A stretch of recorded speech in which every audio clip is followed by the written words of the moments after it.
Bonsoir à toutes et à tous et bienvenue sur l'équipe pour une nouvelle émission. Alors cette fois-ci, cette émission, j'ai demandé une prime de risque évidemment avant de m'engager là-dedans puisque ça va être une émission relativement secouée en bien des points. Mais avant toute chose, on va vous présenter ceux qui vont secouer cette émission. J'en suis intimement convaincu. On va commencer par nos pensionnaires, tout du moins ceux que vous connaissez et que vous avez pu voir à quelques reprises, disons.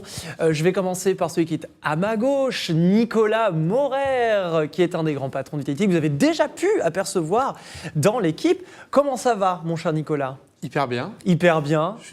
J'arrive avec des intentions pacifistes. C'est vrai ? Voilà. Je n'y crois mot, mais c'est OK.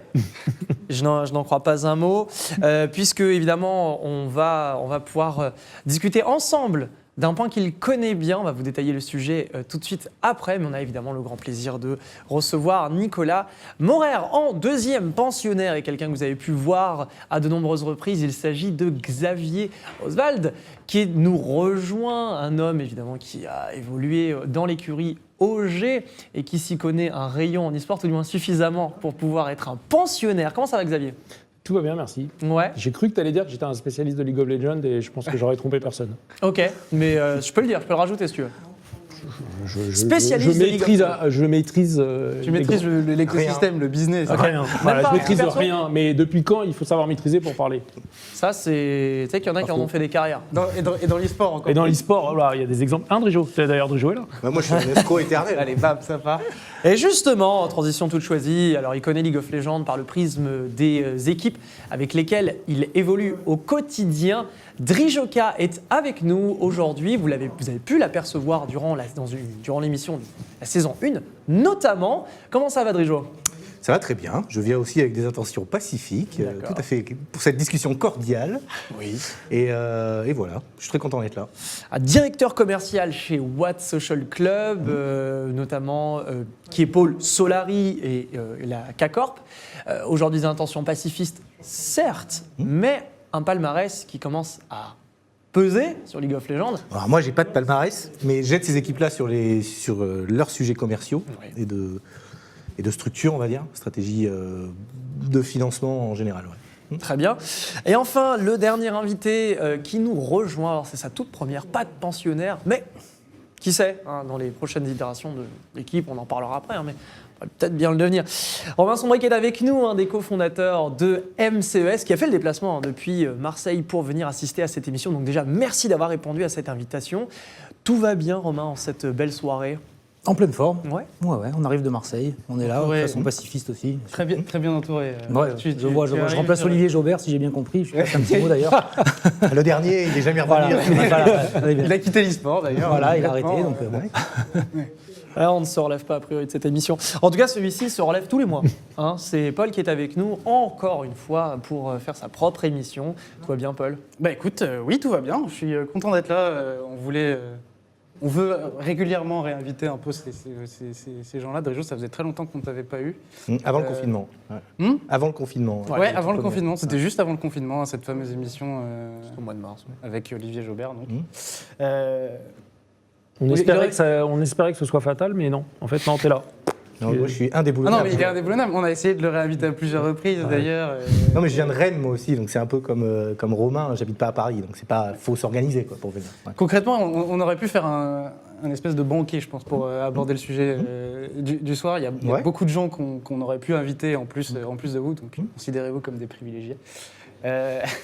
Non, mais c'est vrai, en réalité, des gens en dehors des clubs, parce que vous représentez tous plus ou moins des clubs, pas forcément sur League of Legends, mais au moins connaisseurs de l'écosystème. Si on a décidé d'aborder ce sujet, on a souvent parlé du business de l'e-sport, en général en parlant soit des ligues, soit de l'écosystème e-sport dans sa grande globalité, on va dire. Aujourd'hui, on voulait vraiment s'arrêter sur League of Legends et en particulier la LFL et le LEC, parce que c'est des considérations à part. On va essayer d'être un petit peu plus précis. Parce que forcément, comparer ce qui se passe sur LoL et sur CS, ça n'a pas trop de sens en réalité. Donc voilà pourquoi vous êtes invités ce soir. Ouais, et un sujet qui va en passionner plus d'un, puisque League of Legends, on est dans l'actualité, Paul vient de le dire, et du coup, on est légitimement en droit de se poser la question, d'ailleurs qu'on s'est plus ou moins posé dans les émissions précédentes. Finalement, est-ce qu'on gagne de l'argent dans l'e-sport ? Oui, mais est-ce qu'on gagne de l'argent sur League of Legends, ce focus LFL et LEC n'est certainement pas anodin. Du coup, je vous propose de commencer par une simple question. Comment est-ce qu'on gagne de l'argent sur League of Legends? Je propose de commencer et de proposer la question d'abord à Nicolas Maurer. Est-ce que aujourd'hui, avec le déroulé de LoL actuellement, on voit que tout explose, hein, la LFL, le viewership n'a jamais été aussi haut, le LEC se maintient, voire augmente sur certains aspects. Aujourd'hui, Vitality gagne de l'argent sur League of Legends? La réponse est non, sans surprise pour ceux qui ont suivi les épisodes précédents, on va dire. C'est vrai qu'on parlait de l'e-sport généralement. Et là, pareil, je réponds une généralité. Il pourrait y avoir des exceptions sur une année précise ou un moment. Mais globalement, structurellement, aujourd'hui, les clubs perdent de l'argent sur Ligue. Alors, il va falloir différencier LEC et LFL qui ne sont pas sur les mêmes modèles et qui ne se sont pas construits de la même façon. Mais d'abord, voilà, la réponse globale est clairement non. Ça coûte plus cher d'avoir une équipe, d'aller chercher les talents, de les entourer, de créer l'infrastructure autour et le staff nécessaire que ce qui va rentrer en revenus de sponsorship ou en revenus des ligues dans le cas de la LEC. Aujourd'hui, et après on peut en reparler, mais on en a parlé en parlant des ligues franchisées, il y a une promesse, ou en tout cas une croyance des équipes qui sont rentrées en LEC, qu'à terme, c'est un business model qui va devenir profitable et que oui, on va gagner de l'argent sur League of Legends. Mais en 2021, ce n'est pas encore le cas. C'est pas encore le cas. Parce qu'aujourd'hui, si je vais à l'opposé, diamétralement opposé, Drijo, le constat est plus ou moins l'inverse. A priori, il y a une certaine rentabilité à dégager de League of Legends pour ne serait-ce que Solari.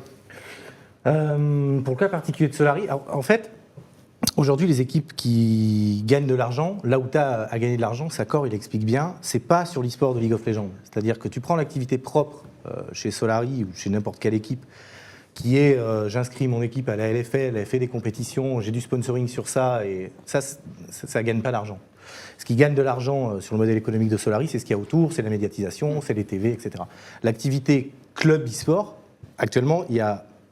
Enfin, j'ai pas d'exemple de club, de club rentable, si, puisque Solari est rentable, mais j'ai pas d'exemple d'activité sportive qui soit rentable par elle-même, tu vois. Ouais.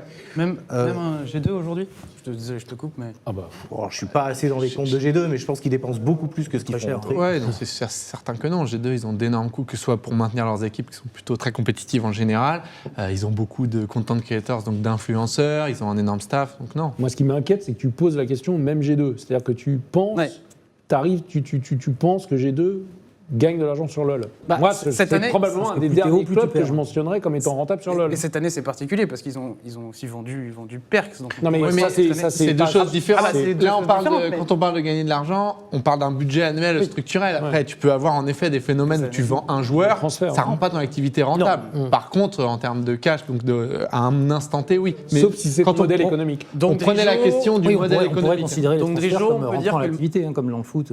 Ouais. Donc Drijo, pour l'instant, Solari, on distingue le fait d'évoluer dans la ligue et l'à côté, le contenu, les télés. Ouais, si tu veux, pour Solari, la LFL, on pourra parler de Carmine après, qui a un modèle plus classique, on va dire, que Solari, dans le sens où c'est un club e-sport qui vit, pour l'instant en tout cas, du sponsoring. Qui, eux, je pense, mais il n'y a pas assez d'historique pour que je te dise c'est un modèle qui va survivre pendant 15 ans. Sur le début d'exercice, c'est rentable. Il n'y a pas d'argent perdu sur Carmine.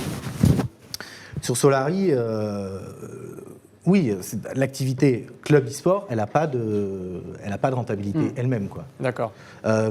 Déjà parce que la LFL, c'est une partie de l'activité de Solari. Ils sont sur plein d'autres jeux. Par contre, et on pourra peut-être en reparler, sur l'activité e-sport, de toute façon, il y a des gens qui gagneront de l'argent avant les clubs. Ouais, on va en reparler, effectivement. Les organisateurs, Riot, les joueurs, voilà. Il y a d'autres acteurs qui gagnent de l'argent sur l'e-sport. Ok. Alors, dans le cas d'MCVS, qui est présent en LFL et qui n'a pas le modèle de ni Solari ni de la Cacor, ni en LEC, vous perdez de l'argent aujourd'hui sur la... Ouais, clairement, globalement, on perd de l'argent, comme l'a dit Nico. Globalement, et sur la LFL où on est depuis 2 ans, oui, c'est un investissement. Après, c'est aussi une crédibilité dans l'e-sport qui nous permet aujourd'hui d'ouvrir des portes chez des sponsors. Donc la LFL a aussi, et c'est pour ça que Solari est encore, je pense que c'est important d'y être, ça démontre une certaine légitimité, on va dire. Donc aujourd'hui, non, on ne gagne pas d'argent. Donc là, vous êtes en fait, la LFL, tu viens de le dire, c'est un investissement pour la légitimité. On tient d'abord à cette légitimité plus qu'autre chose. Ouais, et puis pour le modèle, moi je crois que la LFL peut continuer à se développer, que le modèle est au début de son développement et la LEC aussi démontre qu'elle s'est monétisée aujourd'hui. Donc ouais, je crois beaucoup à ce modèle. un modèle auquel tu crois. Alors, toi, Xavier, G2, c'était pas forcément la première équipe à laquelle tu pensais pour parler de rentabilité sur LoL. Tu pensais à quelle équipe, par exemple, qui aurait pu être les. Non, mais je pense pas à un système de rentabilité. Pour moi, il y a ce qui se passe aujourd'hui et ce qui se passe demain. Nico l'a dit. Alors déjà, la première chose, c'est que Riot aujourd'hui est sans aucun doute l'éditeur qui fait le meilleur boulot sur l'e-sport. Ouais. Ça, c'est indiscutable, premièrement. Problème, c'est que c'est toujours le même sujet, on en a discuté plus tôt dans les émissions auparavant, c'est qu'aujourd'hui, l'éditeur capte la majorité en fait, des revenus. Sur leur jeu. Et si tu veux, pour moi, le basculement, il s'est opéré le jour où les éditeurs ont dit l'e-sport, qui était un outil marketing pour promouvoir notre jeu, va devenir une business unit à part entière qui doit dégager, qui doit être rentable. Parce qu'à partir de la communication, et ensuite... Voilà, c'était de la communication dans laquelle on pouvait investir. Et donc, les clubs, mais pas seulement, des organisateurs, pouvaient se greffer autour et développer leur propre business. Et à partir du moment où les éditeurs ont décidé que leur e-sport devait être aussi un business rentable, eh bien, ils se comportent, alors je ne vais pas dire comme prédateurs parce que c'est un peu fort, mais en tout cas, ils profitent de leur IP pour dégager, et au détriment de qui ? Au détriment de l'écosystème, des clubs notamment. Oui. Et donc, aujourd'hui, on est dans une situation où, alors la LEC, évidemment, on parle de la LEC, la LFL, c'est deux sujets complètement différents, mais la LEC qui est opérée par Riot, avec des règles très précises, Nico pour en discuter, mais il y a une monétisation, il y a un partage de revenus, la promesse, on verra dans quelques années si c'est effectivement bon, ok. Et puis il y a les championnats nationaux, dont la LFL qui a connu une croissance vraiment spectaculaire, qui est liée notamment à l'arrivée de Carmine Corp, est opérée par un tiers. Qui capte encore l'essentiel des revenus. Alors ça, peut-être, probablement, mais il y a clairement, pour moi, il y a clairement un problème de répartition en fait des revenus, des richesses justement. Et c'est très important. Juste finis là-dessus. Je sais que j'ai l'habitude de faire de longs tunnels, promis. C'est très important parce que ça étouffe en fait les clubs et ça empêche les clubs de se développer et d'investir pour développer leur propre la communication avec les fans, mais aussi les activations et d'autres sources de revenus. Et c'est ça le problème. Et pour moi, c'est un vrai problème parce que tu ne peux pas sortir de cette ornière en tant que club si tu ne peux pas te projeter et si tu ne peux pas développer ton business. Alors, tu as dit quelque chose qui était très intéressant, c'est Riot Games, ou tout du moins l'écosystème League of Legends, est a priori le meilleur développement e-sport qui soit. Bon, oui, a priori. Je vous pose quand même la question, c'est est-ce que aujourd'hui l'écosystème e-sport de League of Legends est le meilleur du marché? Et surtout pour qui? Parce que dans un meilleur du marché, il y a forcément quelqu'un qui est, on va pas dire lésé, mais qui est un petit peu en retrait dans ce qu'on va gagner. Alors, je pose la question de fait à Romain, est-ce qu'aujourd'hui, MCES considère le modèle, l'écosystème e-sport de League of Legends comme le meilleur du marché?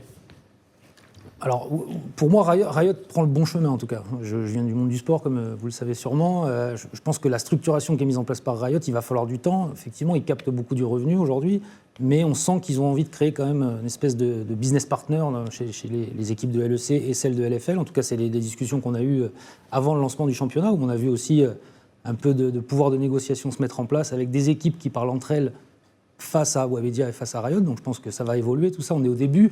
Mais de tous les éditeurs que moi je côtoie, alors je suis pas sur Counter, je suis pas sur Dota, donc je connais pas. Si tu étais sur CS, tu côtoierais pas Valve. Voilà. Donc j'ai envie de te dire que ça ne change rien de ce point de vue. Mais bon, on est sur Fortnite qui n'est pas de l'e-sport, mais enfin on est sur Fortnite où c'est pareil, bordel. C'est l'éditeur que tu dois pas avoir souvent au téléphone. Voilà, on peut pas jeter la pierre à Riot aujourd'hui, qui en tout cas dans l'attitude a l'air d'avoir envie d'aller vers quelque chose qui se structure.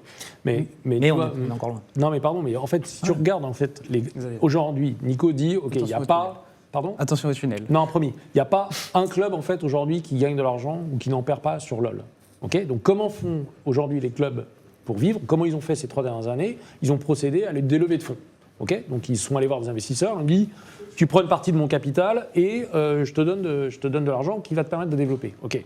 Mais jusqu'à quand ça va tenir ça ? C'est ça le problème. C'est jusqu'à quand en fait il y a des investisseurs qui vont mettre des millions, des dizaines de millions, des millions et des millions dans des clubs qui ne seront pas rentables. Et le problème, non mais c'est pas une question de bulle, c'est une question d'investissement. Et le problème, c'est de se dire, à partir du moment où il y a des clubs qui seront exsangues et qui ne pourront pas suivre, qu'est-ce qui va se passer? Et c'est en ça que moi je dis que, certes, Riot fait un super boulot, mais il y a un moment, c'est plus possible. C'est-à-dire que si tu étouffes tes clubs qui ne peuvent pas gagner d'argent, tu tues toi-même ton propre écosystème. Ouais. Avant de me tourner vers Nico, Drijo, tu voulais... Moi, pour revenir sur ce que disait Romain, je trouve que la structuration du milieu, parce que tu disais un truc, c'est-à-dire qu'ils ont fait des franchises pour que l'e-sport devienne une business unit. C'est pas ce qu'ils ont dit. Ils ont dit qu'ils allaient faire des deux éléments qui sont pas forcément 100% liés. Hein, j'ai pas dit ils font des franchises pour. J'ai pas dit ça. C'est pas grave. Mais j'ai pas dit ça. Ce que je veux dire, c'est que l'essentiel de la communication que moi j'entendais à l'époque, c'était on va structurer l'écosystème, ça va aider les équipes à trouver des sources de revenus, etc. C'était ça le discours de Riot. Le discours on va transformer ça en business unit était très sous-jacent et nous, on était très peu public. La structuration du milieu, elle est très en trompe-l'œil. C'est-à-dire que même si les équipes de LEC arrivent à trouver un jour une rentabilité, ce sera 8 équipes à l'échelle de toute l'Europe. C'est pas l'écosystème, tu vois. Et ils sont 10. 10. Ouais, 10. Bientôt plus. Bientôt plus. Pas bientôt. Je pense pas. Non plus. Donc, et en tout cas, ça structure pas l'écosystème à l'échelle des scènes régionales. Et enfin, je veux dire, s'ils ont déjà du mal à trouver un point de rentabilité en LEC, tu comprends bien que nous, à l'échelle de la LFL, c'est vraiment pas gagné. Surtout, encore une fois, qu'à l'inverse de la LEC, on n'est pas honneur de la Ligue.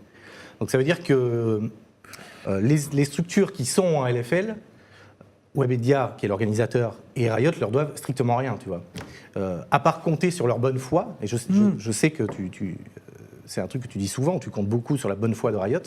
En fait, il n'y a rien qui a été fait depuis 3 ans pour améliorer la situation. Oui, mais est-ce que c'est les meilleurs? Oui. Oui, et puis surtout, c'est un mauvais procès à Riot que de dire que ils gèrent que la LEC quand c'est l'éditeur qui fait le plus de ligues régionales, qui se connecte le mieux à tout l'écosystème avec les U-Masters et tout. Donc Riot a beaucoup de défauts et plein de choses qui ne marchent peut-être pas. Mais sur la structuration des ligues, en ligue régionale, etc., c'est largement parce qu'il y a le Tour, la Div 2... Je ne suis pas sûr que dans les considérations, il y ait toujours la survie des clubs. J'ai l'impression que les clubs, c'est vraiment du mouchoir interchangeable. Nico, justement, est-ce que tu as le... Alors, il y a un peu cette idée, et c'est Riot l'un des publishers qui est le moins comme ça, je pense, parce que je pense que Riot, et notamment les sections au niveau LEC, ils voient bien ce que dit Xavier est très juste. Quand tu lèves des fonds, tes investisseurs, on va toujours redire la même chose. Ils ne mettent pas de l'argent...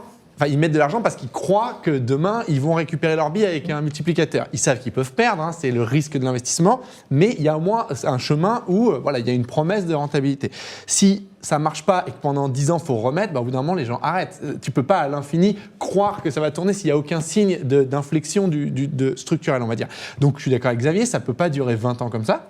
Donc, les équipes sont les premières conscientes, parce qu'à un moment, elles ne pourront plus lever d'argent, ça c'est certain, sont les premières conscientes qui font un business model rentable, mais Riot en est très conscient aussi. Parce que, en fait, la LEC, si tu n'as plus de clubs, ça ne marche pas. Et ça peut pas, en fait, une compétition ne peut pas marcher sans les clubs. C'est les clubs qui payent les salaires des joueurs, ça n'existe pas. Donc Riot et les éditeurs, plus ou moins, parce qu'en effet, on parle d'Epic comme exemple un peu, pour les équipes n'existent même pas, donc c'est un peu l'exemple totalement opposé.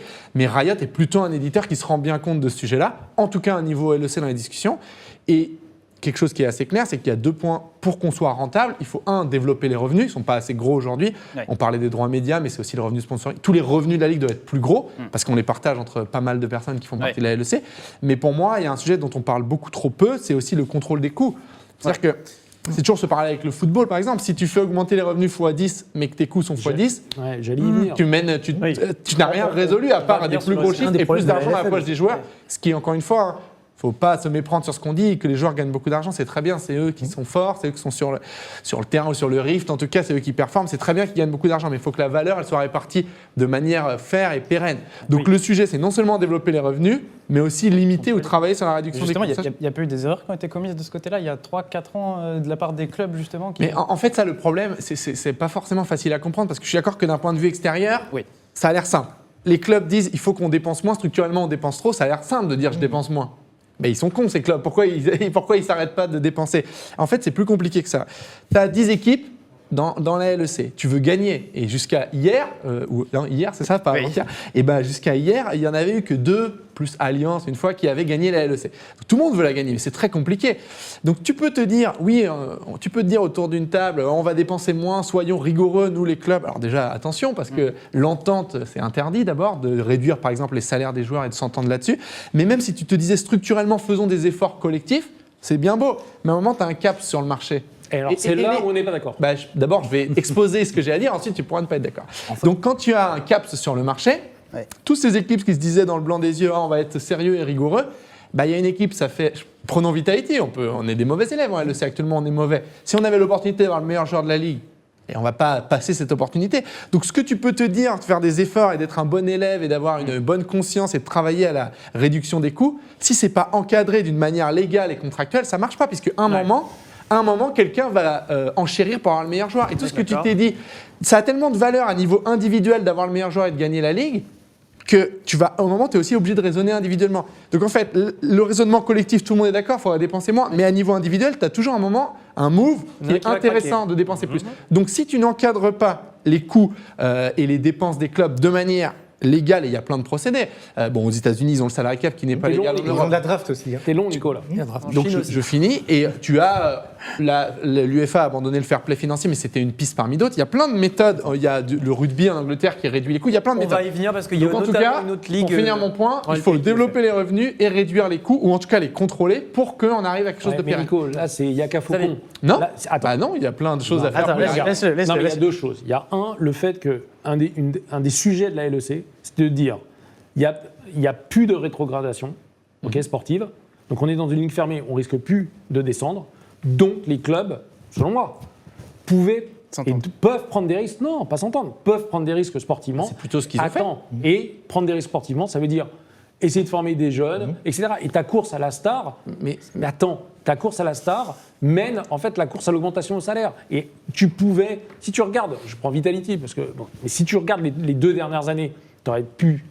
On peut toujours faire différemment. J'ai pris des jeunes en fait. T'as pris des. Donc en fait, tu es complètement un contre-exemple. Non mais alors donc pourquoi ça te coûte aussi cher si t'as pris des jeunes ? Je te prenais. Moi ça me coûte. Moi aujourd'hui, Vitality est plutôt dans les plus bas payrolls de la LEC. On a des jeunes. Donc tu prends des jeunes que tu payes pas cher et tu continues à perdre de l'argent sur LoL. Donc il y a un problème. Alors, d'abord, il y a un problème structurel qui fait que la Ligue ne rapporte pas assez aujourd'hui par rapport au coût. Okay. Mais en fait, il faut d'abord comprendre... Attends, avant que tu repartes dans 10 minutes... Tu me poses une question, en fait. Non, mais attends. Et ça, c'est le premier truc, c'est de dire, pour moi, je peux me tromper, mais de dire, s'il n'y a pas de rétrogradation, on peut construire autre chose que la... C'est ce qui se passe en LEC. Ok, on peut construire autre chose. Oui, mais pourquoi ? C'est nouveau cette année parce que les salaires ont tellement grimpé. Écoute, moi, je connais les salaires LEC et leur évolution parce que la Ligue, elle fait un travail des moyennes de salaires et c'est hyper intéressant parce que ça permet d'avoir un état des lieux de la santé de la Ligue. Je vais évidemment pas la donner parce qu'elle ne te regarde pas, mais pour répondre à la question... Ça ne regarde pas les gens. En fait, c'est confidentiel, donc je ne vais pas partager les infos. On peut comprendre que la valeur des salaires moyens... Voilà, et donc en LEC, il y a plutôt cette très saine tendance. Nous, on n'a pas réussi. D'autres ont réussi. Mad Lions et Rogue, c'est super exemples. C'est plutôt très vertueux de ce côté-là où les clubs ont plutôt compris, et c'est vraiment un des atouts de la franchise qu'on vantait. Et je pense que maintenant, on a montré que ça marche parce que les clubs ont pu faire ce qu'ils ne pouvaient pas faire avant. En effet, prendre le temps de développer les talents. Donc ça a plutôt réussi. Mais ça, c'est une tendance. Tu refais l'histoire. Ils le font cette année. Donc, je pourrais finir mon point. Tu refais l'histoire. Ils le font cette année. Ils ne l'ont pas fait les 2 dernières années. Ils l'ont pas fait. Ils le font cette année parce qu'ils étaient dans le mur. Mad Lions, Rogue, ils étaient tous dans le mur. Mad Lions l'année dernière avait déjà des jeunes. Non, ok. Oui, on parle de l'année scolaire, c'est une construction sur 2 ans. L'année, ça fait 2 ans. Okay. Rogue et Mad Lions. Pour le coup, Rogue et Mad Lions, c'est et ils gagnent avec ça. Donc voilà, il faudrait juste regarder ce qui se passe. Ok, donc c'est 2 sur X qui ont dépensé des mais il y en a d'autres qui avec des salaires qui ont grimpé. Pour le coup, donc ce que je dis, c'est merci. C'est globalement on a une tendance assez vertueuse actuellement, mais tant que tu ne protèges pas les honneurs et les business d'eux-mêmes, et donc de décisions individuelles qui ont du sens à un niveau individuel, et ben collectivement, tu vas avoir ça. Et c'est facile de dire, ils avaient qu'à, dans le foot, personne ne le fait. Regarde l'Angleterre, si les salaires ne sont pas capés, il n'y a pas de contrôle des coûts, ça ne fait que s'envoler avec l'argent. Justement, la première ligue gagne de l'argent. C'est pas grave. Mais c'est structurel. Mais c'est pas grave, la première ligue gagne de l'argent, les clubs de première ligue gagnent de l'argent. On arrête le propos ici, monsieur Oswald. Il y a un monsieur Paul. Dans LEC, qui est une ligue fermée, il n'y a pas une possibilité de s'asseoir autour de la table. Exactement, sauf que tu as des contraintes légales, réglementaires. Il faut que tout le monde s'entende sur les façons de faire. il faut que le partage de la valeur soit sain, c'est-à-dire que les joueurs, tu vas pas leur dire du jour au lendemain, tu gagnes. Enfin, il faut que tout ça se fasse intelligemment, ça va prendre du temps, mais c'est un bon chemin. Et on va y arriver. J'ai plus ce que dit Nico depuis tout à l'heure, là où j'y crois moyen, c'est qu'en fait, je vois pas ce qui, rationnellement, va arrêter le truc. Si tu veux, je pense que de toute façon, la courbe des coûts, elle va forcément augmenter. Nous, on l'a vécu en LFL, la courbe des salaires, elle ne fait qu'augmenter. Non, mais pour te répondre, en LEC, ça a augmenté drastiquement et ça fait 2 ans que c'est quasi stagnation. Nicolas, je te propose de garder le propos, on va reprendre ce sujet de tout à l'heure. Romain, tu voulais rajouter? Non, je dis c'est à l'éditeur de réguler, tu as raison. Si on laisse les équipes faire, le foot l'a montré, tous les sports l'ont montré, si on laisse les équipes faire, il y aura toujours un mec qui viendra enchérir et qui pariera pas sur la formation, malheureusement. Je crois que je ne suis pas sûr que l'éditeur ait le droit, à l'échelle de l'Europe, de mettre un salarié cap. Des manières de faire. C'est pour ça que je dis. Et en plus, la LEC, et ça Nico le sait encore mieux que moi, c'est un peu pareil côté LFL, c'est que, alors tu as ton circuit national, mais tu es aussi en concurrence avec le circuit espagnol. C'est toute la difficulté des mesures de réduction des coûts. Et que de toute façon, même la LEC, si elle voulait rationaliser ses coûts, si tu le fais tout seul, ça ne marche pas. Tous tes joueurs, ils partent aux US. Et tu as la même chose en LFL. Donc, ce qui fait que je ne vois pas, moi, ce qui rationnellement va faire que, tu vois, est-ce que sur Counter-Strike, les salaires baissent, tu vois, pour élargir à d'autres jeux, j'ai pas l'impression que baisser les coûts, ce soit la préoccupation de n'importe qui, en fait. On veut gagner, donc exactement. On va prendre la question de Paul. Aujourd'hui, rapidement, Nico, concrètement, tu as plutôt l'impression que les revenus augmentent et les coûts baissent. Enfin, vraiment, vous perdez les revenus augmentent beaucoup plus vite que les coûts. Donc on est dans le bon sens, on va dans le bon sens sur le. Donc on est sur le bon sens. On va dans le bon sens. En LEC, je parle LEC. En LEC. Oui, parce qu'en LFL, on est plutôt sur un. Ouais, LFL, c'est pas l'inverse, mais les coûts ont drastiquement augmenté. En LFL, moi, pour les 2 équipes que je connais, puis je pense Romain, c'est pareil. Les coûts augmentent de manière, j'allais dire stratosphérique, c'est pas le bon mot. En tout cas, ça augmente sensiblement. La courbe est pentue. Les recettes, c'est les mêmes depuis 3 ans et il n'y a pas. C'est combien les recettes depuis 3 ans? Oh, c'est hyper sensible, je peux pas te dire. Mais en tout cas, on va dire que c'est. Allez, Romain, je vais donner un pourcentage. Je pense que c'est même pas 10%. Même pas 10%. Moi, j'aurais 10% du coût. Ouais. Tu prends le coût d'une équipe. Et encore, tu prends le coût d'une équipe bas de classement dépenses. C'est moins de 10%, ça doit être 5%. Non, mais pour ceux qui nous regardent, on va donner des chiffres. Bon, je suis le seul à pouvoir les donner, donc je vais les donner. Le coût. Merci pour moi. Non, mais le coût d'une équipe de LEC, on va dire, c'est minimum 1 million d'euros par an. Ah oui, minimum. Tu disais non, LEC. Minimum. Je pense que c'est plus que ça. Non, mais minimum. Donc on part de 1 million d'euros pour avoir une équipe par mois. Mais c'est plus. 1 million plus que ça. Selon le staff, non, mais vous payez encore. Il avait économisé. Mais si tu comptes les coûts de franchise, etc. Non, mais je connais pas. Le paiement annuel. Juste annuel. Le frais de fonctionnement. Ok. En LFL. Allez, on va diviser par 3. On va dire que tu prends 5 joueurs. Donc 5 joueurs, un coach. On va dire qu'il n'y a pas d'analyste ou que c'est un stagiaire, passion e-sport. Tu vois, donc tu as 5 joueurs, un coach. Puis après, il y a tout le reste. Donc tu as 6 salaires. Tu vas dire que ça va te coûter minimum. Il y a des coûts de structure aussi, de GH, de machin.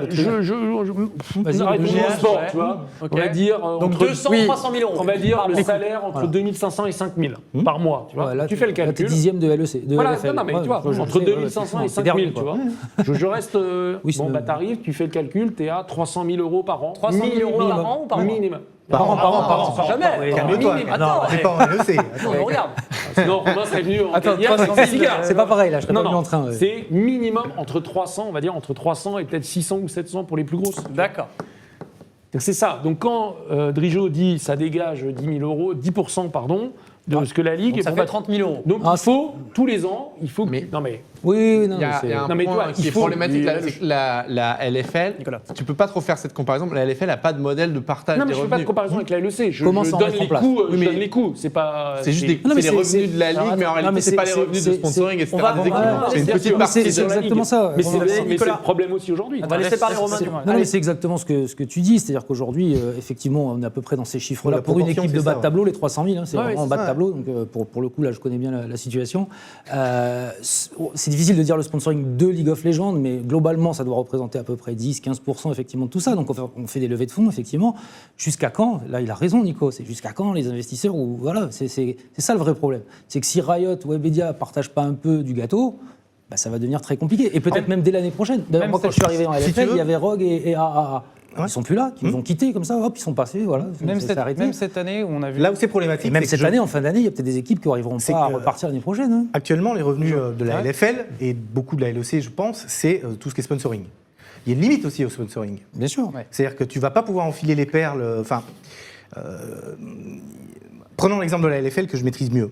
Tu vas pas pouvoir avoir 25 sponsors sur la LFL. Je pense que le 25e sponsor, il va se dire j'ai pas de visibilité, tu vois.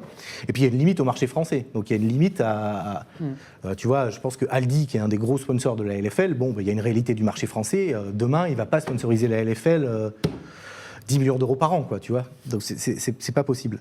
Donc en fait, t'as failli donner le vrai chiffre. Pas du tout. Donc c'est beaucoup plus que ça. Donc, il y a une limite de toute façon au sponsoring. Donc, s'il n'y a pas un effort de Riot de mettre la main à la poche, c'est-à-dire qu'une partie de la solution, elle est chez l'éditeur. Et c'est là où j'étais pas tout à fait d'accord sur le fait que Riot structure sa scène pour avoir un joli spectacle et faire la promotion de son jeu et pas perdre trop d'argent et que ce soit une business unit. Les clubs, ils n'en ont rien à faire. Ils sont où mais ils en ont besoin. Ils en ont besoin, mais... Attends, tu vas pas me dire, il y a eu des clubs qui ont été changés, qui ont été rebrandés, qui ont été changés aux US. Donc, je veux dire, des clubs, il y en aura toujours des gens qui sont prêts à mettre une levée de fonds. Moi, Carmine, demain, tu leur proposes, ils vont chercher des sous, ils vont en LEC. Romain, il va vouloir aller un jour en LEC. Tout le monde veut aller en LEC. Donc, je veux dire, demain, Vitality sort de la LEC, il les remplace par un autre, ça change rien pour Riot. Oui, ça c'est le point, c'est que tant que tu as des investisseurs prêts à investir. Le point de Xavier, si ça fait 20 ans qu'un modèle perd de l'argent et qu'il n'y a aucun signal qui va se mettre en gagner, les investisseurs ne vont plus investir. Oui. Donc, il n'y aura pas toujours des équipes. Mais là où je vous trouve dur, c'est que ça fait 3 ans finalement que l'écosystème se met en place. Donc c'est quand même Riot va vite par rapport à ce que j'ai vécu à côté. On n'entend que des choses hyper négatives. La LEC, pour moi, c'est le fleuron et le meilleur modèle de très loin. Attends, juste je termine le propos. Tu vois, on parle de Fortnite, on parle d'Epic Games. Il est où le code créateur ou l'équivalent de ce que fait Epic sur Riot, tu vois? Et ça, je suis désolé. Côté Riot, on a quand même vachement l'impression que c'est un problème d'ego de ne pas mettre en place ça. C'est-à-dire que ça marche chez Epic, on ne veut pas le faire, alors que ça marche super bien. Pour le coup, ça marche super bien côté Fortnite. Et je parle souvent de l'Overwatch League. J'ai fait dire, pour dire que c'est bidon, mais tu as quand même des skins d'équipe. Enfin, il y a des trucs qui ont été créés et qui ne sont pas là sur League of Legends. C'est un vrai sujet. Et que fait Riot? Et je veux dire, à part me dire, ils n'ont pas envie de partager le gâteau, donc ils n'ont pas envie de partager le gâteau, ou alors sur les skins, c'est vrai, c'est ça. Non, mais et c'est un problème, tu vois. Alors que ça réglerait un skin Vitality. Je dis pas que ça règle le demain. Non, mais je te confirme. Les in-game items, ça règle tous les soucis d'économie. Ça règle la problématique de. Mais ça perd beaucoup d'argent à Riot. Non, c'est pas vrai. Je pense pas. Bah si. C'est pour ça que c'est pas là. On va laisser Paul poser sa question. Epic Games perd pas d'argent avec son code créateur. Faut arrêter de déconner. Sinon ils auront revenus additionnels. Les skins des Worlds, par exemple, tu sais que vous avez des échos là-dessus, par exemple. En fait, comme il faut savoir que l'Europe a gagné les Worlds en saison 1. C'était quand c'était les Worlds, c'était dans une cave. Il était en finale. Voilà. Et il y a une redistribution des revenus de la Skin Wars européenne, donc en majorité pour le gagnant, donc Fnatic, qui est aussi une partie à la région. Donc on voit un petit peu, ça rapporte un petit peu d'argent, mais le point que tu fais et qui est très juste, c'est que aujourd'hui, les éditeurs ont le pouvoir de changer le modèle économique de l'e-sport en appuyant sur un bouton. Ça, c'est une évidence, il faut se le dire, et on le voit. On voit quand il y a des items in-game, etc., sur les autres jeux auxquels on participe, Rocket League, par exemple, Counter-Strike, Rainbow Six, c'est beaucoup d'argent. Ouais, c'est beaucoup d'argent. Et c'est beaucoup de revenus pour Vitality. Donc ça, si Riot décidait de faire ça, beaucoup des problématiques structurelles de revenus de la ligue et des équipes, etc., seraient réglées. Ça, c'est ça. Ok. Donc là, ces in-game items sont intéressants. Et tu vois, j'ai regardé ma montre, 34 minutes avant de parler d'Overwatch League. J'aurais dit moins, tu vois. Je suis retenu. J'ai pas pu. T'es pas en forme, Drijos. Mais non, mais dans l'Overwatch League, il y a des items aux couleurs des équipes. C'est assez clair, c'est génial. On tire beaucoup sur l'Overwatch League, mais il y a quelques trucs intéressants dont on peut couvrir. Bien sûr, c'est excellent. Je préfère être sur League of Legends quand même. Paul. Au passage. Non, mais finalement, il y a aussi un petit problème de temporalité aussi. On a l'impression qu'il va falloir attendre, on a envie de presser. Non, mais moi, je suis d'accord. Attention, enfin, là, j'entends beaucoup de négativité et en effet, on n'a pas encore un modèle sain, pérenne et il y a encore plein de choses à changer. Je suis d'accord. Mais quand tu dis on va jamais arriver à ça, enfin, faut pas baisser les bras. Je pense qu'au niveau des équipes, on peut aussi travailler notre business model au-delà des revenus par jeu. Et après, avec les éditeurs, sur ceux avec qui on peut parler, c'est pas le cas de tous, bosser avec eux. Et dans le cadrage, je pense que c'est plutôt un bon exemple d'éditeur qui a la bonne vision d'où on doit aller, mais il y a plein d'étapes, ça c'est sûr et certain. Et il y a des blocages, typiquement les skins chez Riot, c'est un blocage. Côté modèle économique, je trouve les clubs, globalement, sur League of Legends, hyper ringards. Et c'est moi qui suis vieux qui dis ça. C'est-à-dire que les streams de revenus des clubs... Pas si vieux. T'es pas si vieux. Je suis chauve. Donc, les streams de revenus, c'est sponsor, merch, mais dans des proportions bien moins importantes que le sponsor. Ça dépend des clubs. Et ça dépend des clubs, ça c'est vrai aussi.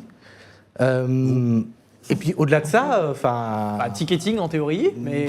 Non, mais c'est vrai qu'il y a de la créativité des clubs aussi à amener sur les modèles économiques. Ça, c'est sûr. On parlait de ça, c'est qu'il n'y a pas que League of Legends, il ne faut pas attendre tout de l'éditeur non plus. Il faut réussir à monter. Alors nous, on essaye de faire des académies, des stages. Non, mais MCV, c'est un bon exemple. Et petit à petit, on essaye de monter des lignes de revenus qui sont un peu différentes. J'ai cru que tu allais dire que OG était un bon exemple en nouveau stream de revenus. Avec Socios. Ouais, notamment. Pas que ça. Ouais, mais alors, le problème de Socios, c'est que je me permets juste de contextualiser, mais Socios, en gros, c'est un système de participation, on va dire, de participation, en fait. On peut permettre à des fans de participer à la OG, c'est un bon exemple avec Socios, c'est un mauvais exemple en finançant une partie du club avec les cash prize. Donc, bon, bref. Mais Socios, le problème, c'est que ça te rend... C'est que ça te rend encore dépendant d'un tiers. C'est-à-dire que... Alors, je vais te dire, oui, mais c'est des fans. Socios, ça me rend... Alors, tu dis n'importe quoi. Là, très rapidement, parce que sinon, on va vraiment sortir du sujet. Non, Xavier, après, tu vas nous parler de tiers. On parle, c'est pas dans l'écosystème Riot, donc ça n'a pas d'importance. Oui, mais ça pourrait être des leviers pour les clubs. Le sujet, c'est que les clubs ont besoin de développer leurs revenus, et ça ne peut pas être que par le truchement des ligues, on va dire, mais il y a un gros boulot sur les ligues. Parce qu'il y a les deux boulots à la fois, en fait. Il y a un discours qu'on entendait beaucoup sur les droits, j'allais dire droits télé, droits médias. J'espère que tu as suivi l'émission précédente. C'est ce que j'allais dire. C'est les droits médias. J'ai suivi. T'as remarqué que t'étais pas J'étais pas assez pertinent. Non, pas assez pertinent, mais je vais quand même en parler du coup. C'est logique. Je veux dire, pour un jeu comme League of Legends, on voit ce qui a été fait dans le foot, avec des chaînes à péage, etc., ou dans la NBA, etc. Il y a eu des tests sur League of Legends, puisqu'ils avaient eu, il y a quelques années, une association avec une plateforme Disney et tout, ça s'est jamais fait. En fait, je vois pas dans quel monde il y aurait des droits médias qui seraient colossales et qui pourraient subventionner les clubs sur League of Legends, ou alors, s'ils le font, c'est qu'ils sont vraiment à l'ouest total, parce que le but quand même, et le premier métier de Riot, c'est de vendre du skin. Donc si tu mets une barrière à l'entrée, on voit typiquement ce qui se passe sur le foot, c'est exactement ce que vit le foot, avec une moyenne d'âge des gens qui regardent le foot qui ont 50 ans, tu fais plus d'acquisition sur les jeunes audiences, sur Twitch, etc. Et in fine, tu vends plus de skins. Donc je vois pas... Moi, ce que j'entendais beaucoup, c'est ces droits, tes médias qui un jour vont arroser l'e-sport de... Alors, à moins ce que Twitch a fait en rachetant l'Overwatch League, mais encore... Puis YouTube, tout à fait.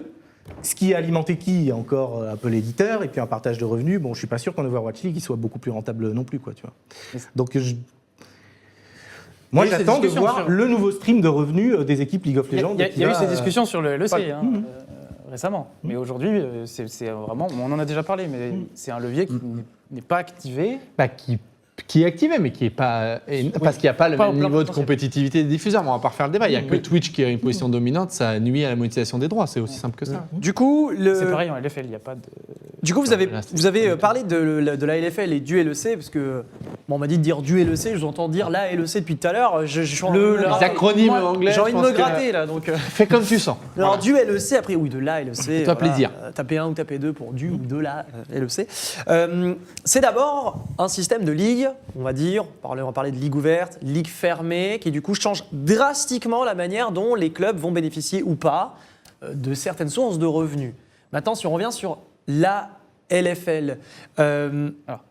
Oui, Paul, tu voulais rajouter ? Vas-y, continue. Si on veut parler de la LFL à proprement parler, la LFL qui se revendique comme une ligue ouverte, justement, on va avoir des différences drastiques entre la manière dont on va être vraiment rémunéré en tant que club. Déjà, est-ce que... Je veux bien prendre ce point, si tu veux bien, parce que je suis dans les deux. C'est pas l'argument d'autorité, mais c'est pour dire que c'est un sujet duquel on parle assez souvent récemment. C'était prévu. D'abord, c'est pas parce qu'une ligue est fermée qu'il y a un partage de revenus et ouverte, pas de partage. C'est plus compliqué. Tu regardes, par exemple, sur CSGO, sur l'ESL Pro League, qui a des membres permanents dont on fait partie et des membres non permanents, les deux qui étaient en finale, par exemple. Donc c'est plutôt cool, c'est plutôt un exemple d'ouverture. Il y a du partage de revenus. Alors que la ligue n'est pas fermée. Donc c'est pas l'un va pas forcément avec l'autre. Ça c'est le premier point. Après, en fait, au-delà de la LFL pourrait être un objet qui se monétise. Ça a une audience de ouf cette année, ça a cartonné. Sauf qu'il faut comprendre que la LFL, dans l'écosystème Riot, elle n'est pas là pour être un produit en tant que tel qui génère du revenu. Riot, ils ont tout bâti autour du LEC. Qui est le vaisseau amiral, le produit qui doit être le plus regardé. Et honnêtement, les audiences font que croître. C'est vraiment stylé. Et il y avait ni G2 ni Fnatic en finale hier et ça a fait des scores canons. Donc, pour le coup, là, moi, je préfère. Oui. La LEC est une réussite. En tout cas, la trajectoire est excellente en termes d'audience, de monétisation, etc. Si tout est articulé autour de la LEC, les autres ligues sont d'abord des ligues pour découvrir les talents et les faire monter en LEC. Ça aussi, ça marche très très bien. Ouais. Ils avaient tweeté ça hier. 7 joueurs sur 10, je crois, de la finale d'hier sont passés par les Européens de Master. Donc, pour le coup, le modèle est ultra validé, quoi. Donc, dans cette logique-là, si les flux financiers remontent au LEC et que les autres ligues servent surtout à découvrir des talents, les autres ligues servent surtout à découvrir des talents et l'argent, il ne va pas rejaillir sur ces ligues-là. Donc, en fait, les clubs LFL, nous, on s'en fout d'une certaine manière. Si l'argent de la LFL un jour va en LEC, c'est pas grave, on y est. Mais les autres clubs qui sont que en LFL, il y a plus de difficultés parce que c'est pas une ligue qui a une vocation à se monétiser en tant que telle. Donc c'est plus problématique. Ça va pas générer de l'argent. Ça va générer de l'argent. Nicolas vient d'enterrer le business model des clubs de LFL. Oui, c'est pas. Non mais il faut être conscient de ça.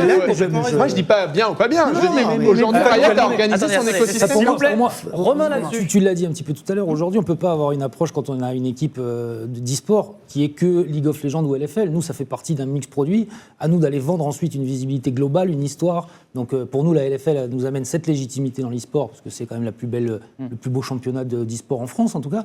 Et ensuite, à côté de ça, on a d'autres jeux, on a d'autres produits, d'autres lignes de business pour le coup. Mais c'est pas on va jamais vendre League of Legends seul en disant on a fait tant sur OTP ou tant sur non, ça marche pas comme ça. Donc ça fait partie d'un tout. Maintenant, il va falloir que Riot fasse des efforts quand même parce que là, je suis pas d'accord avec toi. J'espère bien quand même que cette ligue va devenir. Il y a un juste milieu. Il y a des niveaux de grille dans tout ça. La ligue des talents, elle doit aussi être rentable parce que sinon il n'y a plus de talent. Donc sinon elle va s'assécher. Donc voilà, je pense quand même que Riot a un intérêt à ce que les ligues nationales trouvent un modèle économique pérenne, parce que sinon la LEC sera juste une ligue fermée. Moi, je pense que déjà les clubs en LEC sont interchangeables. S'il vous plaît, Paul, je pense que les clubs en LFL ils sont plus interchangeables. S'il vous plaît, Paul, pour la question. Ce que je veux dire, Romain, c'est qu'aujourd'hui, pour MCES, la présence en LFL, c'est une question plus d'image qu'autre chose.